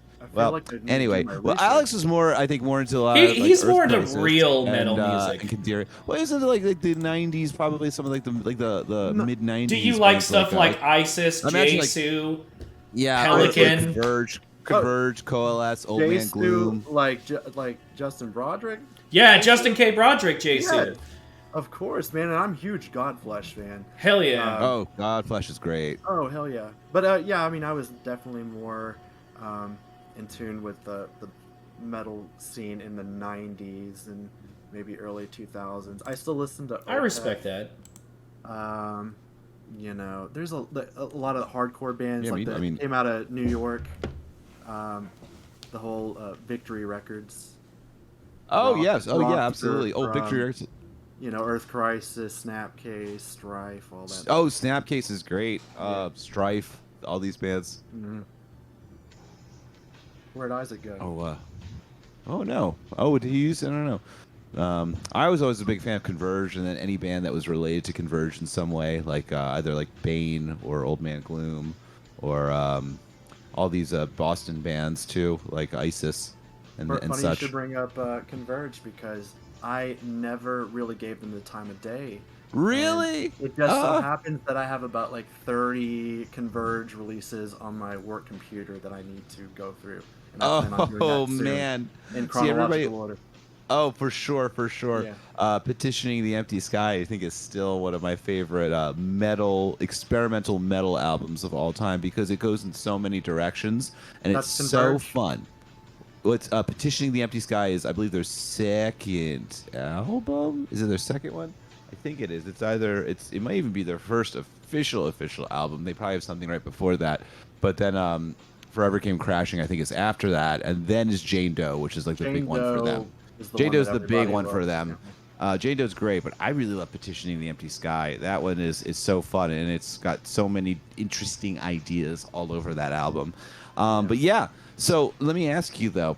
So you decide to start making the electronic music, and was that basically kind of because you started getting into like you were into metal, and then maybe I'm assuming maybe you saw like some stuff by Aphex Twin maybe, and we're like, oh, what's this? And then you started getting into the idea of creating stuff electronically. I'm wondering like where's the through line from the metal to the experimental music? Like what was the first thing that you're like, this is interesting too? Aphex Twin was definitely. Yeah, because I remember seeing like the Come to Daddy video and being like, oh, electronic music can be like this. Mm-hmm. Yeah, I mean, I really enjoyed the Come to Daddy video, I guess, before MTV. Yeah. Yeah, Chris Cunningham, one of the greatest video directors of all time, did that. Oh, for sure. And yeah, I was listening. So, I was introduced, I'll be honest, a big turning point was when I was 15 years old, and when I dropped acid for the first time with my girlfriend and her sister and her boyfriend. We went for a ride at night, and we were driving out along these country roads, and we were listening to the Come to Daddy EP, and so that was the first time I heard it in full, and so that was kind of life-changing for me. Yeah, there's man, like a that's chaser really, track right after the title track, thankfully. That is such a good like bridge from like metal music to that world of electronic music, like that EP in general. Yeah, but I spent my entire the latter half of high school just like absorbing everything that Warp Records had to offer, Ports of Canada, Audiker, and all that stuff, and it just I kind of abandoned everything. I love Warp Records, dude. Droner has a really good question. He mentioned he actually has like two questions. He said you have another project called Zone Eater, which I already know is correct. He asked a long time back if you liked the 1984 version of Dune, because that's what Zone Eater is kind of sort of referring to, right? Also the Final Fantasy worm? Yes, it both of those things. Yeah, I'm going to be a laughingstock when I say this, but I don't believe I've ever actually seen David Lynch's Dune in full. A lot of people haven't. Bring on the angry comments now, and and I consider myself a David Lynch fan as well. It's just one of those movies that I just have not gotten around to seeing. So, but I liked it, the whole sandworm thing. Just I don't remember how it came about. It's a really cool concept. The name obviously came from the Final Fantasy. Final Fantasy 6, I think. Or whatever. It was 6. Yeah, he's like a random worm that shows up on that one island, and then you can go get, I think, the mime character. You get a new character out of there. It's been so long since I've played it. But I don't know. I liked the name a lot. And I just always wanted to do a plunderphonic project that sourced metal, Mm-hmm. A lot of people say that the whole ocean grunge thing was kind of born out of Zone Eater. It was. Or at least it was influenced kind of by born it. out of that as well, and that's why I went on to work with Snoop Dogs too, who I guess coined That makes a lot of sense. that genre. But there was also a thread on WATMM, WATMM. We are the Music Makers forum. Okay. This friend of mine had coined this new genre, Deathwave. Deathwave. That was kind of a spin-off of vaporwave. It never really took off, but I was really engaged in that. And the thing was, one of the main things was to sample a lot of Doom noises, the Doom PC game. Oh, hell yeah. So Zone Eater is kind of just a combination of like Doom, sandworms, metal. I don't know how it all came together, but Doom, sandworms, and metal. Yeah, that's great. Doom, Dune, sandworms, sandworms, and metal. sandworms. I'll take it. I I thought you said Doom for a moment, like the video game Doom. Yes, yes. I Doom thought is I a heard video Doom game. as Oh, you well. did say Doom. I did say Okay, that. I thought you said Doom. Doom. Sandworms, and metal, and These that's how you get frames are Deathwave. off the Got chain. Yeah, no, if you listen All right. to it, got there's it, got it, very- guys. That's the logarithm right there. Yeah, there's Doom samples. Doom with an M all over. Right. Nice. Yeah. Nice. So you got in a little bit of an online tiff not too long ago with somebody outside of our scene. Tell us about what happened with Trapped. They're just a bunch of fucking dinguses that went on. Dinguses. Yeah, They, yeah, what did you say? They had ate the fun eggs? You know, sometimes I tend to poke fun at the far right Yeah. wing, or especially when they're super obnoxious in the way that Trapped Like was, super you know, toxic, online presence. toxically masculine. Yeah. So I think it was just a way to pass the time. Maybe I was bored. Boy, did you too! You were committed. It was so funny to get like that daily update. I had the singer respond to me a couple times, and they eventually blocked me. So I guess mission accomplished. That shit That was was- too funny. Appreciate your dedication to your political views. They by sing the way, the, as well. Yeah. "Come on, I'll take you on" song, right? Is that them, or am I thinking of somebody Yeah, else? and that- Yeah. Oh my, headstrong. Thank you. Oh, And I hate Zanrai to Kid say it, says but you could say anytime Alex was headstrong. God, anytime that song, like I start thinking about it, it gets stuck in my head. It's the, Yeah. the It's worst. the worst thing to the get worst stuck in your kind head. of earworm. Yeah, Worst kind of earworm. Worst kind of earworm altogether. yeah. Speaking Let of me worms, ask you, when you started making music electronically, did you feel like, oh wow, this is opening up a whole new world for me?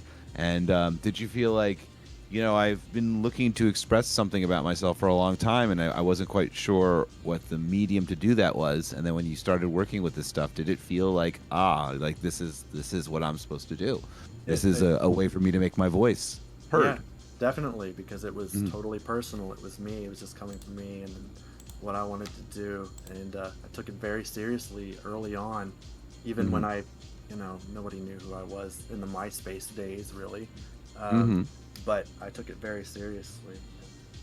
You know, I used to, gosh, it was my demise in college. First couple semesters in college, all I could think about was, you know, working on music, and just my whole college experience got completely derailed.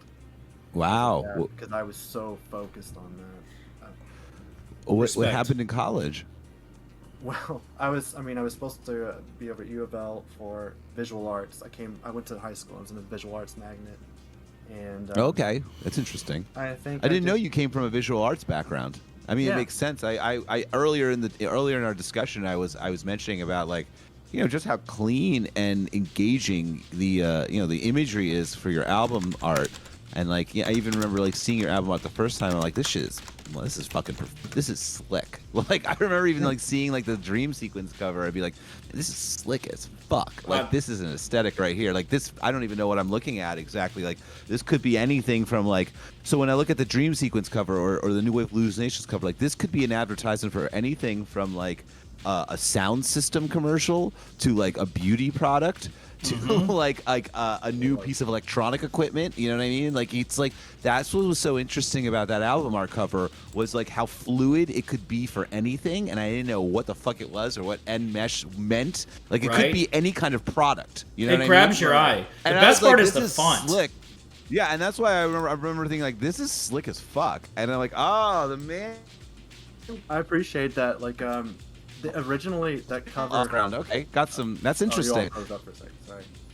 I didn't Yeah. mean to interrupt. You're good. The dream sequence cover, basically, that was just the thumbnail to the title track, dream sequence, when I uploaded it to SoundCloud, like months and months before the album came out, and I kind of took a liking to it. I thought it was very striking, Yeah. and so I kind of went with that.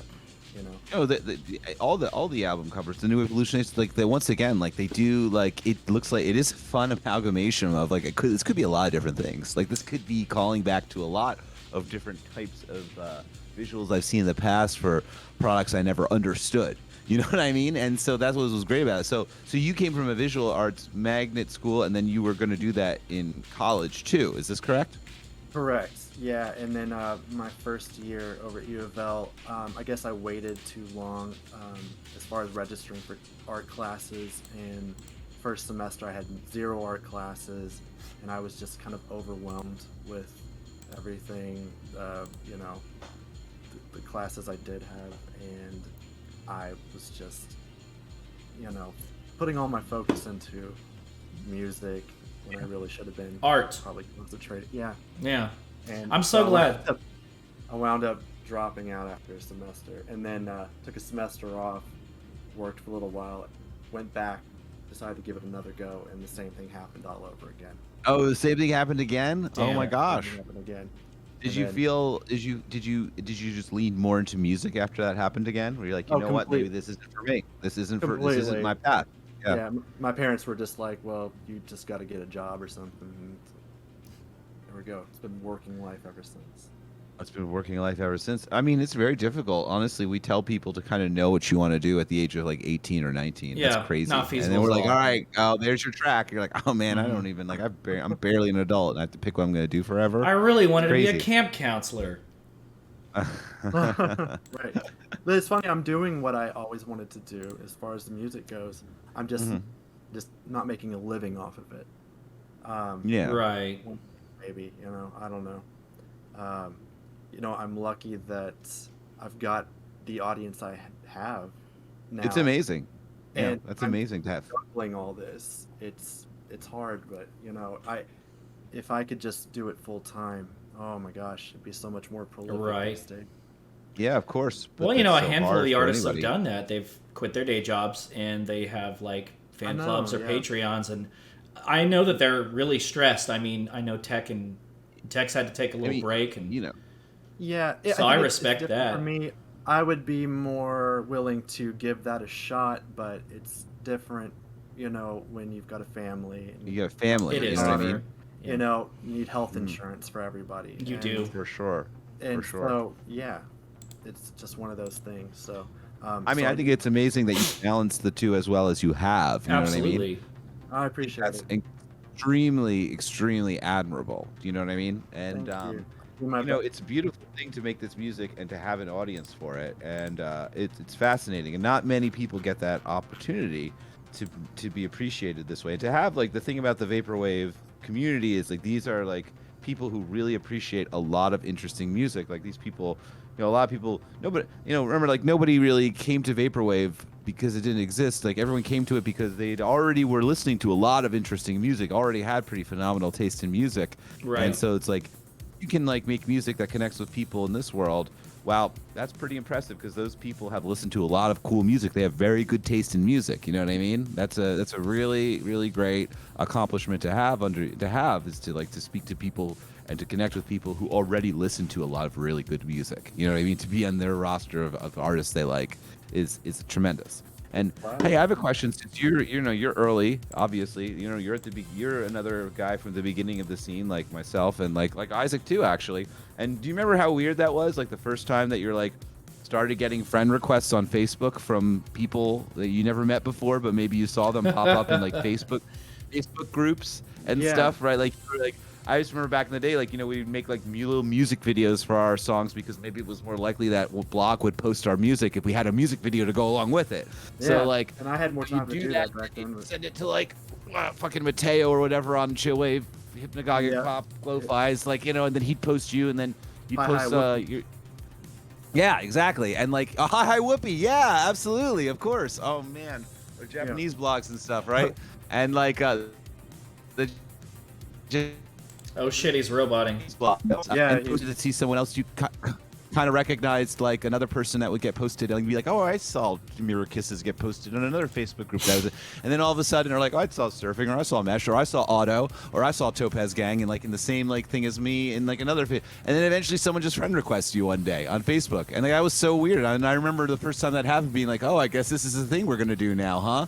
Yeah. And how fun! How crazy was that when that first? What did you think when that first started happening? Like you 2012, look like you like 2013. leaned right into it.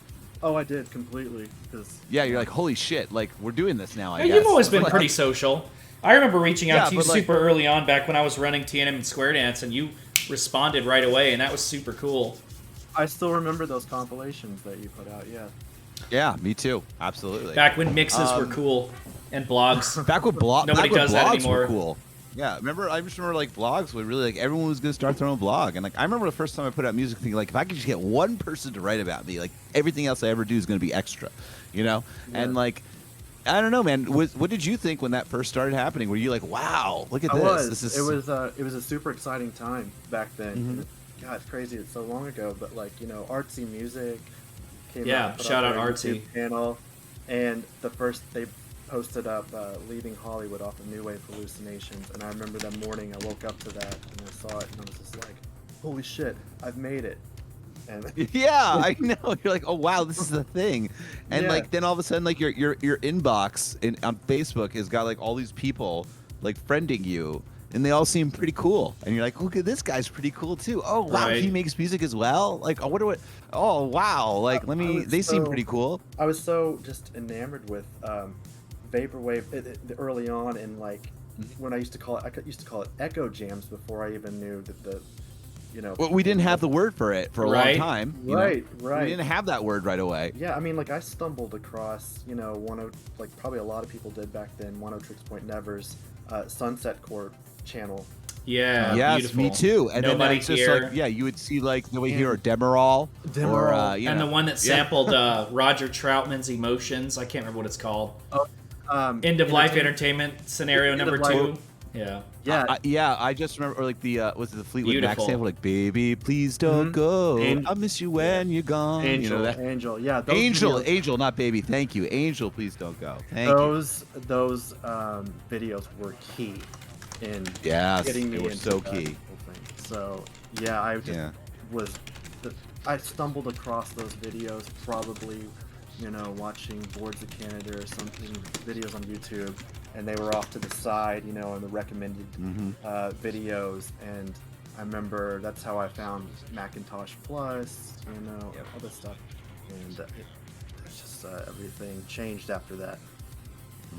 That's a really cool early experience, man. My first introduction was 18 Karat Affair, thanks to Scott Hansen, Tycho's art blog ISO 50, and I didn't know what it was called. I just called it Lo-Fi Synthwave because it was 2011, and I was like, I don't know what this is, but I also thought it was all original compositions because a lot of Dennis's stuff is. But then when I went on to hear, he does. When I went on to listen to like Dreams West and stuff, I was like, oh man, these people are really, really. Oh, Dreams West. Like, I thought obviously. it was all original because I didn't grow up listening to a lot of that music. LMAO. Yeah, I remember listening to VHS Head, and then from VHS Head, Oh, getting, man. like, see the other stuff. Yeah. Good stuff. Alex, question for you. What is your favorite live show that you've attended? I saw Aphex Twin in New York or in Brooklyn a couple of years ago. Oh yeah, that wasn't too Damn. long ago. Yeah. That wasn't too long ago. I don't. It's either that or Flaming Lips.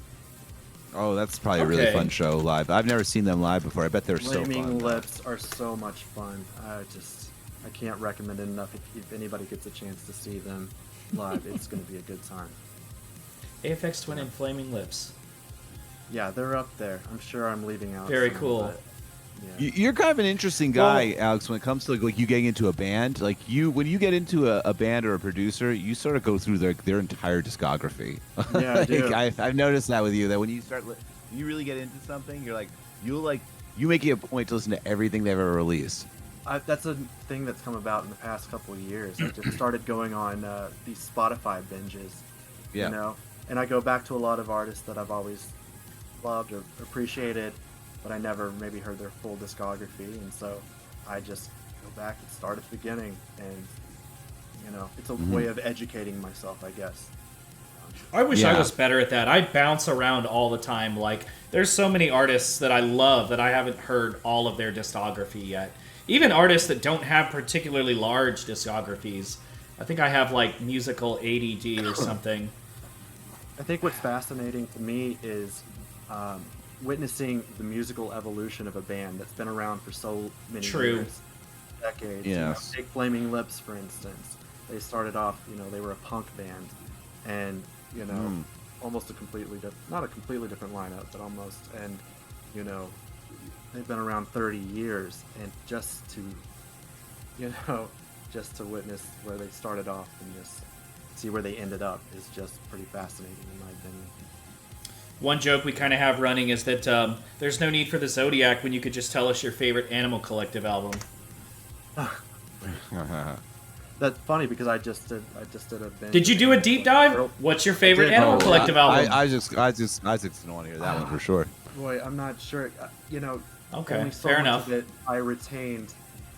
What's the one that everybody likes? But Probably Merriweather Post Pavilion. Yeah, that's it. I enjoyed that. That might have been my favorite. I don't know if that's basic. Or My not. Girls is a banger, No, dude. that's I don't my care how favorite, too. basic it is. That's my I love favorite, that too. song. Yeah, Sung That's my Tongs is favorite going to one, be too. my personal favorite as a whole, but, you know, My I will Girls slaps. say, with the beginning of Animal Collective, it was iffy for me. Yeah. Some of those early releases, the sound quality was just grating to my ears. It was bad. I didn't want to say bad, but it was like, LMAO, is this you're nicer than me. intentional or what? But you know, eventually, you know, it got better.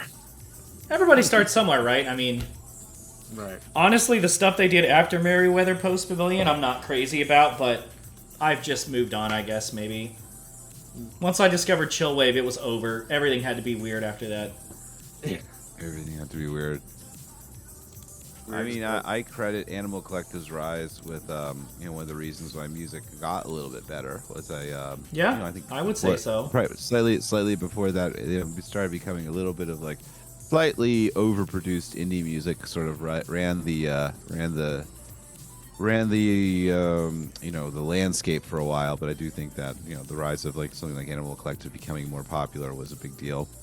And obviously they started a label called Paw Tracks, which was specifically started just to release Ariel Pink's work. Not to bring him up these days, but it did have a big influence on a lot of the music that we do today. His influence is undeniable. Yep, despite everything else back then, that was a big deal. I do enjoy some Ariel Pink music. I do too. I don't know what else to say aside from that. But anyway, Right. we can keep moving. We can keep moving on. And what other questions do we have for our dear friend Alex right now? Because we're gonna start running out of time. Soon. I've got one. I mean, I have It's been an hour and a half all of the already, questions guys. for Alex. If the chat His wants show to sound always off a goes little bit, so- please do. But you His told me what your his show always goes so fast, man. I can't. It does. You told me what your favorite live shows were. What are the worst live shows you've been to? Worst live shows. Worst live shows. Oh, I don't know. It's hard to say. I've seen so many. Because it's okay to rip on the big guys. Punching up never hurt anybody. We don't punch down here, we punch up. I don't want to. I'm not going to rip on this band because I love this band. I love this group, but it was one of the most disappointing experiences because basically I didn't get to see them because of the venue and where the stage was and the tall people in front of me. But Matmos, I really. Oh, really? Oh no! Oh, I don't want to hear that. They sounded great, but I just couldn't see jack shit. Well, how tall are you? Probably shouldn't have asked that. I'm like 5'9". Okay. Because your boy's short, I'm 5'4", so I can relate to not being able to see anything. Oh man, it's been a problem. Tall people at shows. Yeah, bro. I always get stuck behind like the tallest motherfucker in the place. People at That's my vaporwave life. shows are exceedingly kind when it comes to that. I've literally had people allow me to stand in front of them because of that. Oh, that's nice. Yeah. Worst show, like worst performance. It'd be too hard for me to say. I'd have to. No, that's a good answer. We have a bunch of questions that just came through from the chat, and good ones too. Alex asked twice. Pacific Plaza says, "Can Mesh tell us about playing SPF 420 back in the day?" Oh yeah, that's a long time ago. It was. That was part of the exciting time that was 2013, 2014, the good old days there. Right. Yeah, that was. I was very stoked to be invited to do one of those live streams. I think Otto was on that one. Gosh, a lot of Shout out to Zach. Yeah, Absolutely. Shout out Zach. Shout out to Zach and I was hoping to see him here. Since he commented on the tweet. Oh, did he flake? Yeah. The homie flaked. He just literally messaged me 8 hours ago too. We're gonna have to get him on the show. Yeah, we we definitely have to should. get back We on. should. What a sweetheart. Yeah, I got to hang out with him in Seattle. Oh, how Oh, fun! man. Yeah, I had a work trip. Too work cool. conference. And he was like the only guy I knew in Seattle, and so we met up, and he took me to my first. I guess what he said you're supposed to call it a rec shop, but a pot shop. I never. Right. When it was legalized, I had never actually walked into a facility. It's weird, Yeah, right? that They got was a long security time ago, guards too. and Yeah, all I- that stuff. So yeah, It's first time that I- expensive. yeah. It's pretty cheap. Seemed reasonable to me. This is reasonable to me this weekend in Las Vegas when I went. Yeah. True. Slimewire Rex says, when's the next roast of Vaporwave coming out? Man, I've been wanting to do one of those. That's why we Every brought you year on, man. We know you got first some one. good ones. I think over the past several years, I just felt so defeated with. There's certain artists in the community where it's just draining my energy. I don't know. I don't want to name. Yeah, names, there's but- some bad vibes No. you kind of got to avoid.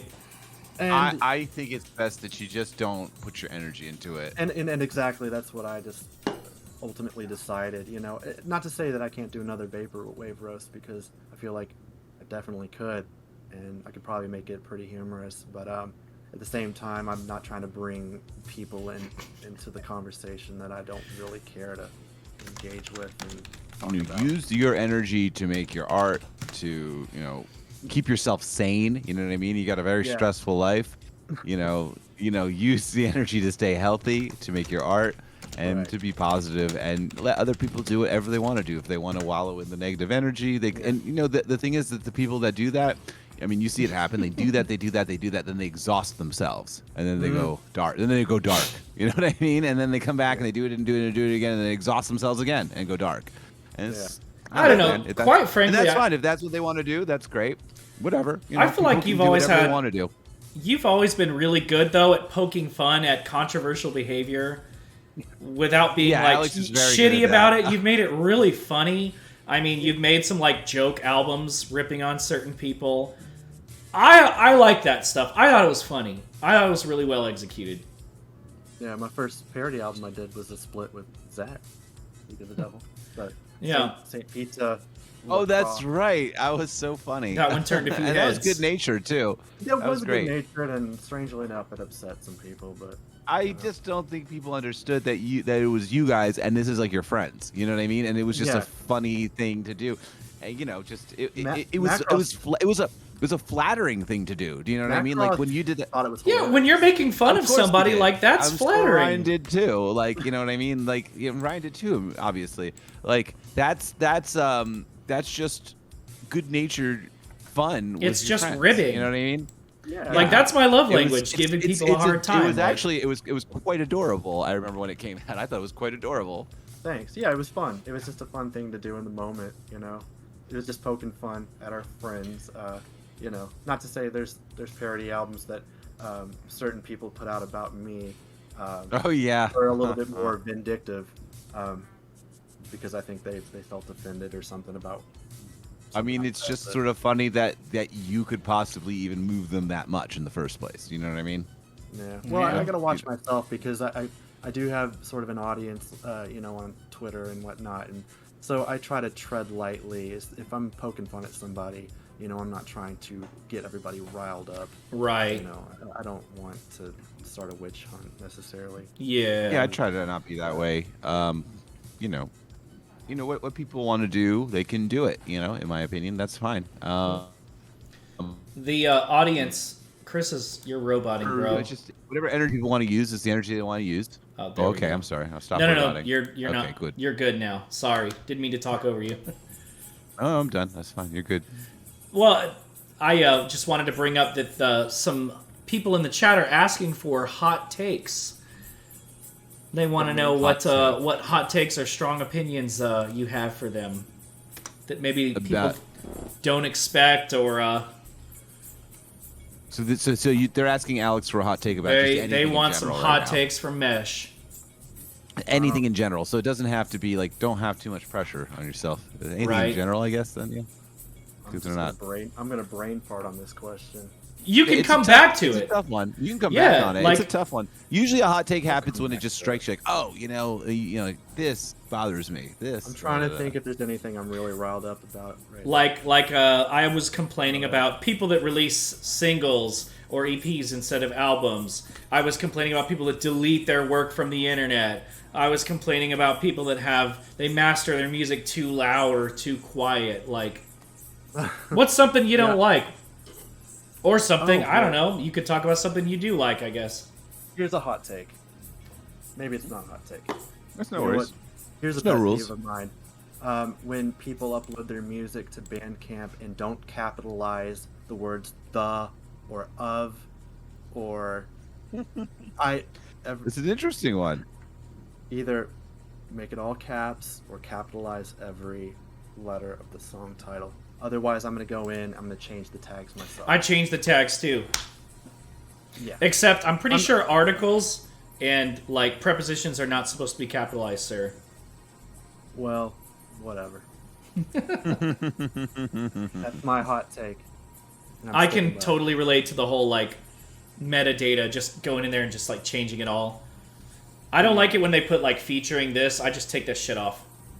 Here's that. Like, I don't care who you were featuring. Speaking of featuring, this is how anal retentive I am about this. If somebody's got the FT dot, I will literally go in, change the tag to FEAT dot. That's funny. So, yeah, it's weird stuff. LMAO Pacific Blaz is backing me up. You're not supposed to capitalize the and two. Well, it doesn't look aesthetically pleasing, in my opinion. Hey, actually, going back to aesthetically pleasing, I was mentioning earlier that I loved the font choice on your albums for the Mesh. The main logo, yeah. And I'm really glad that you brought it back. I think for Pharma, right? I'm pretty sure for at least like the. Keith used it on Pharma, and he actually fixed the logo because before then I was just using a font called Star Avenue, I believe it was. Which, by the way, here's another hot take: Uber stole my logo. Uber? What? Like the ride-sharing app? The ride-sharing app. Look at the new Uber logo. It is straight up. God. And then look at the cover of New Wave Hallucinations from 2013. I'm actually doing this right now. And you tell me what you think. I was I'm checking it out right now. I'm about to sue. But no, like Keith fixed the S. What was it? The E going into the S, which I don't know why. I guess I must have been lazy. I never thought about that. But yeah, he fixed that. And yeah, I bring it back. It doesn't suit everything. I've got a couple things coming out in the near future that do not use that logo. But We're gonna have to boycott Uber. Anxiety to Spectacles got it right. We're Lyft gang now. Me and all my homies hate Uber. This font looks very similar. I'm looking at them both right now on my phone. It's not. It really similar. does. It really does similar. look very It's the suspiciously similar. It's the same. He says it's not similar. It's the same. It's not similar. It's the same. No, yeah, that's very interesting. I didn't notice that, but you're right. I'm looking at it right now, and White text against the black background. It's just just the curvature of all the letters and such. Alex, if you had to give a favorite track or favorite album, even if favorite track is too hard, for like some of your favorite genres, like metal music, vaporwave, IDM, like what would those favorite tracks or albums be for those favorite genres of yours? Probably easier to name albums than it is. Probably. Let's be honest. Yeah. One metal album that I feel like everyone should go out and give it a chance. Candiria. Going back to them, Beyond Reasonable Doubt. Okay. It's one of the most Great insane. Have you heard it, Chris? I have not. Isn't I have heard Candiria it, the little yes. fish that like swims up people's pee-pee holes? Maybe. I think that's I what always thought it was a reference to like the Kandarian demons and like Evil Dead. Well, that's way cooler. Yeah, but I mean that album it's hardcore group from Brooklyn, putting elements of hip hop, electronic music, and jazz, throughout, and it is just it works so well. Wait, which album? Which album were you talking about again? Beyond Which one was it? Beyond That's the first album by them, right? second album. First album. The second is album. Surrealist. But it's from the mid '90s, right? It's like from like '97, '98. 97 came out in 97. Yeah, absolutely. That was a really and, like, raw era. So that and a process of self-development, I think, is another album. Self-development. Yes, was the I have both follow-up, those albums. And It that was album. follow-up, right? fucking Yeah, rocks, I had those. Of course, I had both those albums from my metalcore days. Of course, back when I Fuck was yeah, in high school. metalcore. Outstanding records for sure. Both of those are outstanding records. But those Yeah. are great. I definitely could stand behind it. Because I remember I'd been listening to a band called Burn, which was like a little bit like kind of similar to not as same as Candiria, but kind of similar. And from Burn? them, yeah, a hardcore band called Burn, which is very good as well. Which sort remember of. Burn It What? Down. Oh yeah, of course, absolutely, yeah. Burnt by the Sun. Burnt by the Sun. There's a lot of Burn bands. Yeah, A lot of that's Burn right. bands, yeah. I mean, Fire's pretty metal. But Beyond Reasonable Doubt and Process of Self-Development are outstanding late mid '90s albums. You're right; they do have that and the thing about the hardcore and the hip hop combination, it makes sense because the breakdowns that's every good hardcore band has excellent breakdowns, right? They're supposed to be. That's what a great breakdown is in hardcore. It has a lot of rhythm to it. I think that's how you have a great hardcore band is when you do those breakdowns. I think the incorporation of hip hop into metal kind of gets a bad rap, maybe for a good reason, and with a lot of bands. But Yeah. Candiria knocks it out of the park. It's a completely different vibe. This is how it should be done. Yeah, it's a completely different. It's not a The processed better vibe. new metal. Yeah, and another thing. I don't want to even use that word new metal when I describe Candiria. You know what I mean? I'm not even going to go there with that. I just did that to phrase. get under your skin. But yeah, thank you for doing that. But go ahead. Sorry, Alex. If I could say the other really cool thing about that band was their song structures. They didn't do the traditional thing of chorus and verse, blah blah No. blah. blah. Their they songs did were not. in chapters. So you've got this 7-minute song that's comprised of basically 3 or 4 different songs. They Yeah. transition into completely different. It's nuts. I mean, you as a drummer especially could probably very much appreciate that band. And yeah, the time and signatures. Yeah. their old drummer Ken Shock was one of my biggest influences as far as. Oh, And wow, he actually did wow. he did one of the remixes on Pharma. So Yes. Oh, that's so yes, cool, that's dude. right. That's right. Yeah. Yeah, I love forgot that. about that. That's I mean, awesome. I had some of my biggest influences remix tracks off of that record, and That's Brian so Dugan- awesome, dude. Brian Dugan What- from Future Sound of London did a remix on there. Yeah, what a validating experience, right? You know what I mean? Oh yeah. So Pacific Okay, Plaza's giving me a super hard time.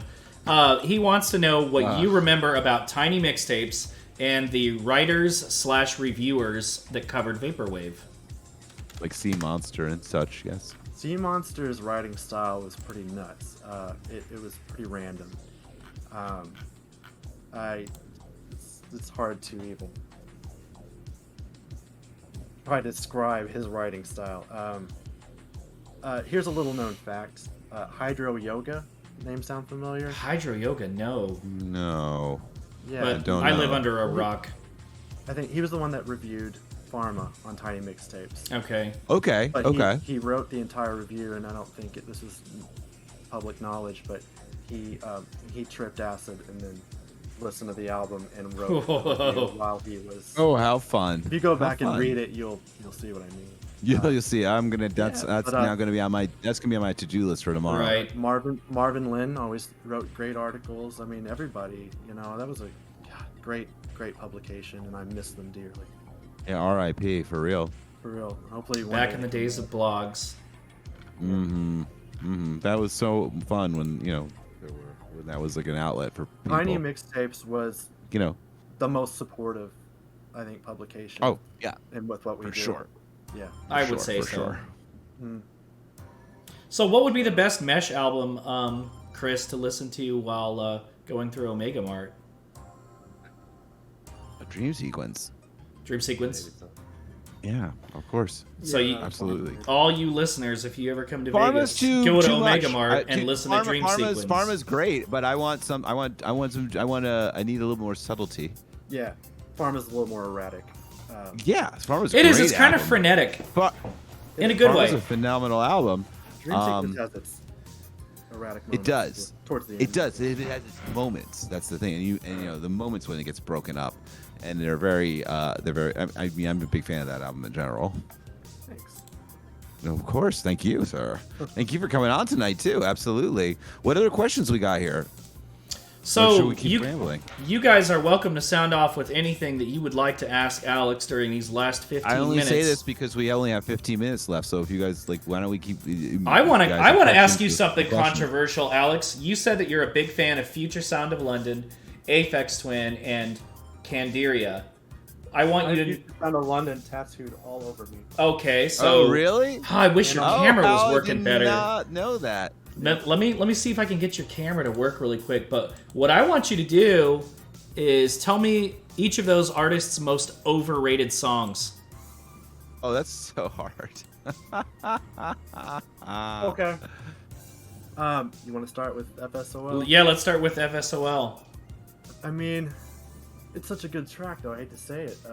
Papua New Guinea. What? Really? Wow. It's I just- love that song. Now that's a No, hot I take. do too. That is a hot take. But you say Damn, that there's let's get better the things flames and and the people, fucking people air should check out horn. some other things instead of There's- focusing so much on that track. There's so many. I mean, they got such a great output. That is just their most famous track. Yeah, okay, I'll take Yeah. that. It is Totally overplayed. understandable. Most people, Totally- if they're familiar totally with that group at understandable. all, they either know Papua New Guinea or We Have Explosive. Yeah, Which- that's fair. Another good That's fair. track too, but you know, there's other. But think other deeper. stuff out there. People should do Think better. deeper. Always do. Yeah, yeah, for sure. Yeah. Aphex Twin.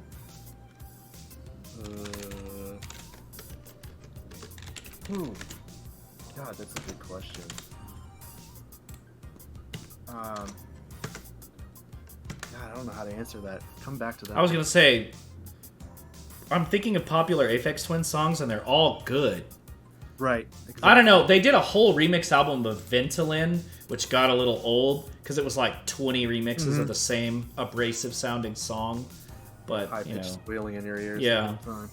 sounds like a fucking dot matrix printer gone mad. Well, yeah. That's the thing about remix albums, though. You gotta. That was another one of my hot takes, You're but we into don't have to go there. variation.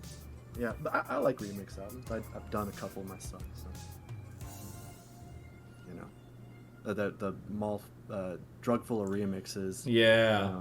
Oh yeah, you know I keep meaning to send this to you, but I made a cut of that song for Terminally Chill. That's like all the dancey parts of that song. I did an edit of that song for the club. Yeah, I gotta send that to you at some point. Yeah. I'll send it to you at some point, but I have a club edit of that song. Awesome. Yeah, no worries. I'll send it to you later this week. Pacific Plaza has a very, very hot question. He wants to know if you still intend to debate HKE. Oh yeah, are you gonna Or do has that? that still been- Is that like not something you want to put Has your that energy been into? tabled? No, I don't really feel like that's worth my time and energy, to be honest. That kind of goes back to what I was saying earlier. I'd rather focus on the brighter things in life than going on there and defending my PZA argument to the. Oh yeah, fair enough. It's You know- We can gloss pretty over that active. one, but I mean, good it's just question. like- I mean, it's a good question, and it really comes down to what you want to put your energy into, and I'm not gonna judge I don't judge anybody. However they want to place their energy, if that's what they want to do, Yeah. that's what they want to do, and not you I'm- don't have you to know. you don't have to do it. You don't have to do it. I think discourse is Not saying important I as never long as there's will. respect, you know? I don't know. I mean, people have their brands, people have their personalities. Everybody, this whole scene is full of so many unique personalities and so many people who are just have so many different types of energies. And if someone wants to have one kind of energy and the other person wants to have another kind of energy, that's Dragon fine. energy? But, Dragon energy. yeah, right. I don't know, man. I enjoy the fact that this whole little world of artists is full of so many different strange personalities and strong personalities, and whatever, people can do what they want to do, but like at the end of the day, because all of us have such strong, strange personalities, it's very hard for us to like, if you're gonna fight with somebody, like nothing's gonna come from it. You know what I mean? And nothing's really gonna come from it. So, if someone has one energy, the other person has another energy. What is the point of like coming in and like clashing? Because nothing's gonna happen from it. I think a good, healthy argument or debate never hurt anybody. I mean, I like the discourse we have here because we keep it clean, and we hear each other out. Yeah, but we're not really on any, I don't know. This is a scene full of very eccentric people, you know what I mean? And I wouldn't have it any other way at the end of the day. Yeah, same. So, but like, people, the eccentric artists, we're sometimes quite sensitive and have a bit of energy, and only have so much energy to devote to certain things. So, if it's not something you want to devote energy to, you don't do it because it could be put out somewhere else. You know what I mean? Like, Alex has got a family. Alex has got art to make. He needs to do what keeps him. He needs to do what keeps him sane, right? Right. We all do, and that's different for everybody. You know what I mean? Yeah. Anyway, what else we got to talk about now? What do we want? Well, to talk so you about told now? me who some of your favorite acts were that you did see live. Who have you not seen? Like top 3 that you would like to see. Oh yeah, who do you want to see? Oh my. Gosh, who's on my Yeah, who's on your to see list? to see list? And it can be anybody, even if it's not feasible, even if they're not with us anymore, or there's no chance in hell. Or never play live either. Go back and see Zappa. I don't know. Okay. Oh wow, that's an interesting choice. That would be fascinating, right? Something like that. Mr. Bungle, I think, started playing shows again. I would love to see Mr. Bungle at some point. Gosh, I don't know. I mean, anybody. I feel like I've knocked quite a few artists off the list already. You really have. Some of those, the high-profile warp acts even. I saw Audiker years back. I saw one of their blackout shows where everything was dark. That's amazing. Too cool. I saw Aphex Twin. I saw Beans from. I've seen Beans from Anti-Pop Consortium twice now. Oh wow. Yeah. I'm trying to think. I'd like to see Amon Tobin at some point. Yeah, I did see Amon Tobin, and he's pretty wise. Got quite a setup. I saw Holy Other open for Amon Tobin. Oh. That was amazing. I would love to see Richard Devine just. Oh yeah, okay.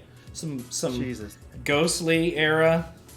I don't think he was on Ghostly, but kind of from that same era. Yeah, I don't remember what label he released on. Very cool. I don't know. Oh, those are super solid entries. I guess so. Do you have any like go-to favorite music for when you're in certain moods, like happy, sad, angry? When I am feeling like energetic and happy, I tend to put on house music. Very cool. It's another thing people How don't fun. know about me, like deep house. Yeah, that's kind of a random fact. I didn't see that one coming. I don't make a lot of deep house, but I listen to a lot of it. So Particular artists that you go to a lot that you could recommend to people? Shuriken, Jimster. Jeez, I don't know. The more you ask me about certain artists, the more brain farts I'm just gonna do. Oh, everybody. Dude, gets that happens to way. me too. That's all of us. Chris literally asked me like what my favorite song was, and I was like, I don't know. There's too many. Like, I don't know, what's music? What? Describe music. Describe music. Sound. Good answer. Slimewire Rex says, will the next Mesh album have another Fantano collab? Nah, I don't know. We'll see. I think that might have been a one-off right there. I'm a little afraid right. to ask Pacific Plaza's questions, but he says, what Adult Swim show would you like to rescore if you could choose any show? If I could, what I would rescore? Rescore an Adult Swim show. Any show. Oh boy. I want to answer that question too. Yeah, you do it too. I would have a lot of fun maybe I don't know, taking a stab at like C Lab or something. Okay. Or I don't know if my music or if I could actually score it. But it would be a fun project. I don't know. Oh, shit. What was that? What was the show that was on super late at night? It was all just like trippy visuals. Do you know what I'm talking about? Xavier Renegade Angel was pretty weird. It was like. Well, that's actually what I was going gonna pick pre-score. But I think you're talking about Off the Air. Yeah, Off the Air. Oh my god. Yeah. I kept hoping they would maybe use some of my music. I actually never saw that. Yeah, Off the Air. It was great. Yeah, I don't know. Aqua Teen was good. I don't know if I could score the music for it, but. One last question. Glass_brick. What's Mesh's guilty pleasure music? Mine is Madonna. I love Madonna too. That's Older great. Madonna. First album is solid. Guilty pleasure music. I feel like I could probably give you a really good answer. Oh jeez. Again, going back to like the New Jack Swing stuff, it's still sort of a guilty pleasure of mine. New Edition and such. Also, I like New Edition, yeah. And Very cool. all the solo projects from that group as well. So that was a bit of a big old group. It was. Yeah. Well, I don't know. I think we're you can running out sit of on that time. one. We are running out of time. Right. We like to I'm- dedicate the last 5 minutes to a shout-out session. You can promote yourself. You can shout out anyone that you want to shout out, showcase, say anything you want. You have the floor. Promote anything. This camera. Show what you got going on. Right? Oh, hang on. Let me Sorry. refresh. What were you showing everybody? Oh, I wasn't. I was just making a joke Okay. about the Hot Ones program. This camera has been off the chain this episode. All right. Not the chain enough. I've got It's I've been got fun. a track coming up on the new the next volume of Mutants Mixtape that should be out on Christmas Eve. Okay. After that, I've got a new release. It should be a full length, pretty much. A lot of it's done Very already. exciting. Coming out on a label a label that is very dear to me. I can't really say who that is just yet. I don't want to give too much away. But there is things in the works. Just want to remind everybody. Can't wait. Yeah, I guess just in the meantime, check out mesh.bandcamp.com. Mesh.bandcamp.com. There's endless amounts of music going back 20 years. So even if you're familiar with some of the newer stuff, there's more. Just gotta dig. That Seagate album will keep you guys busy for a while. 24 hours at least. Thanks for the link, Lux. You don't sleep. Thanks, Lux.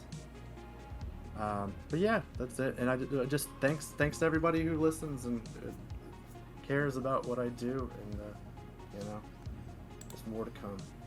For sure. Nice. Glad you're still in the game, dude. Sure. Sure. Well, I guess I'll go next. Is that cool? Go for it. Yeah, you All go right. for it. So go for it. I've got a live show coming up this weekend in Santa Ana, California.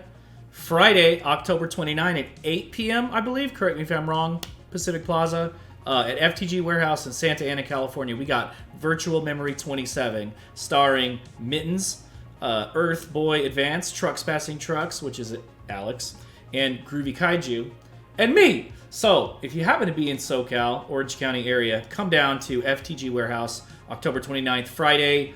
$10 at the door. Support the scene. I'm going to be playing 1 hour of booty bouncing future funk, not city funk. I have worked very hard on the set. Chris got to hear it yesterday. He said he liked it. Did. Excellent DJ set. Thank you, Excellent man. DJ set from the best DJ in the vaporwave world, young SHIRO. Very kind of you.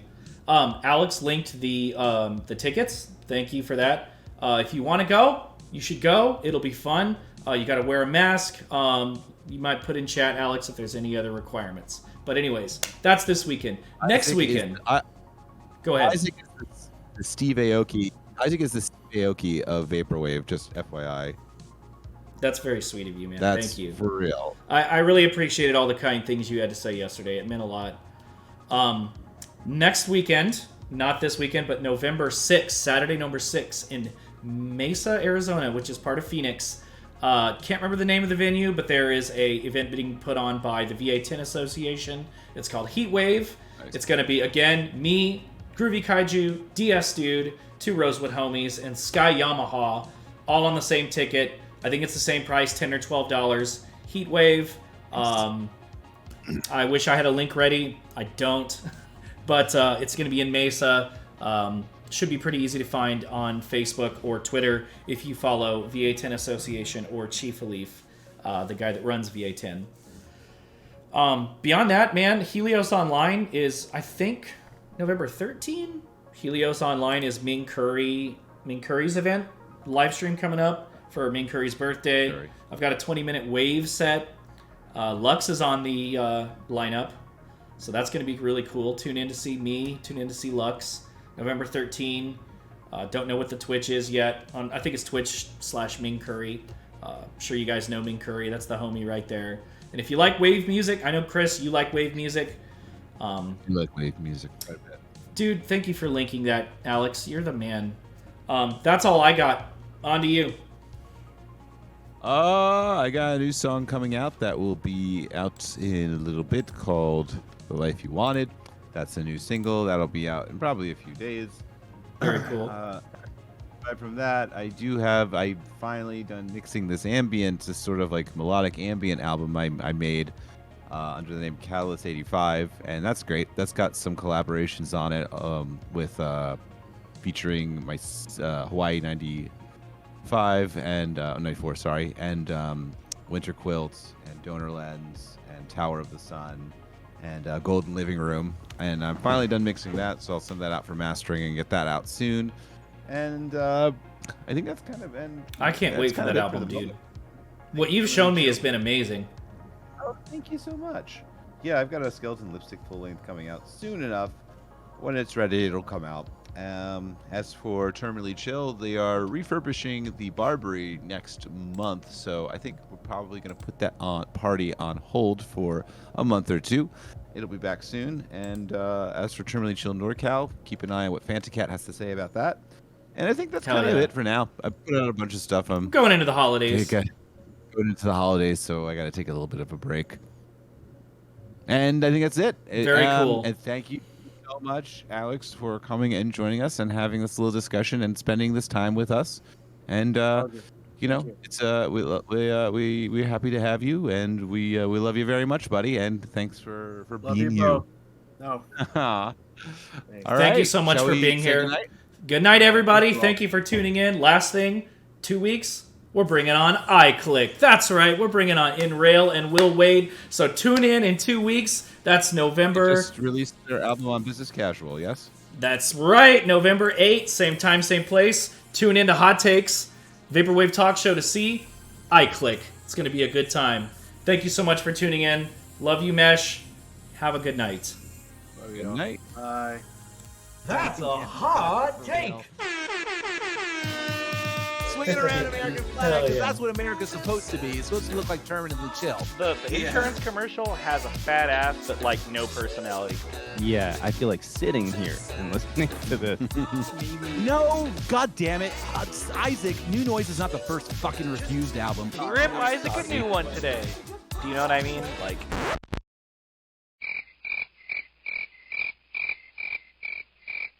Don't touch my records.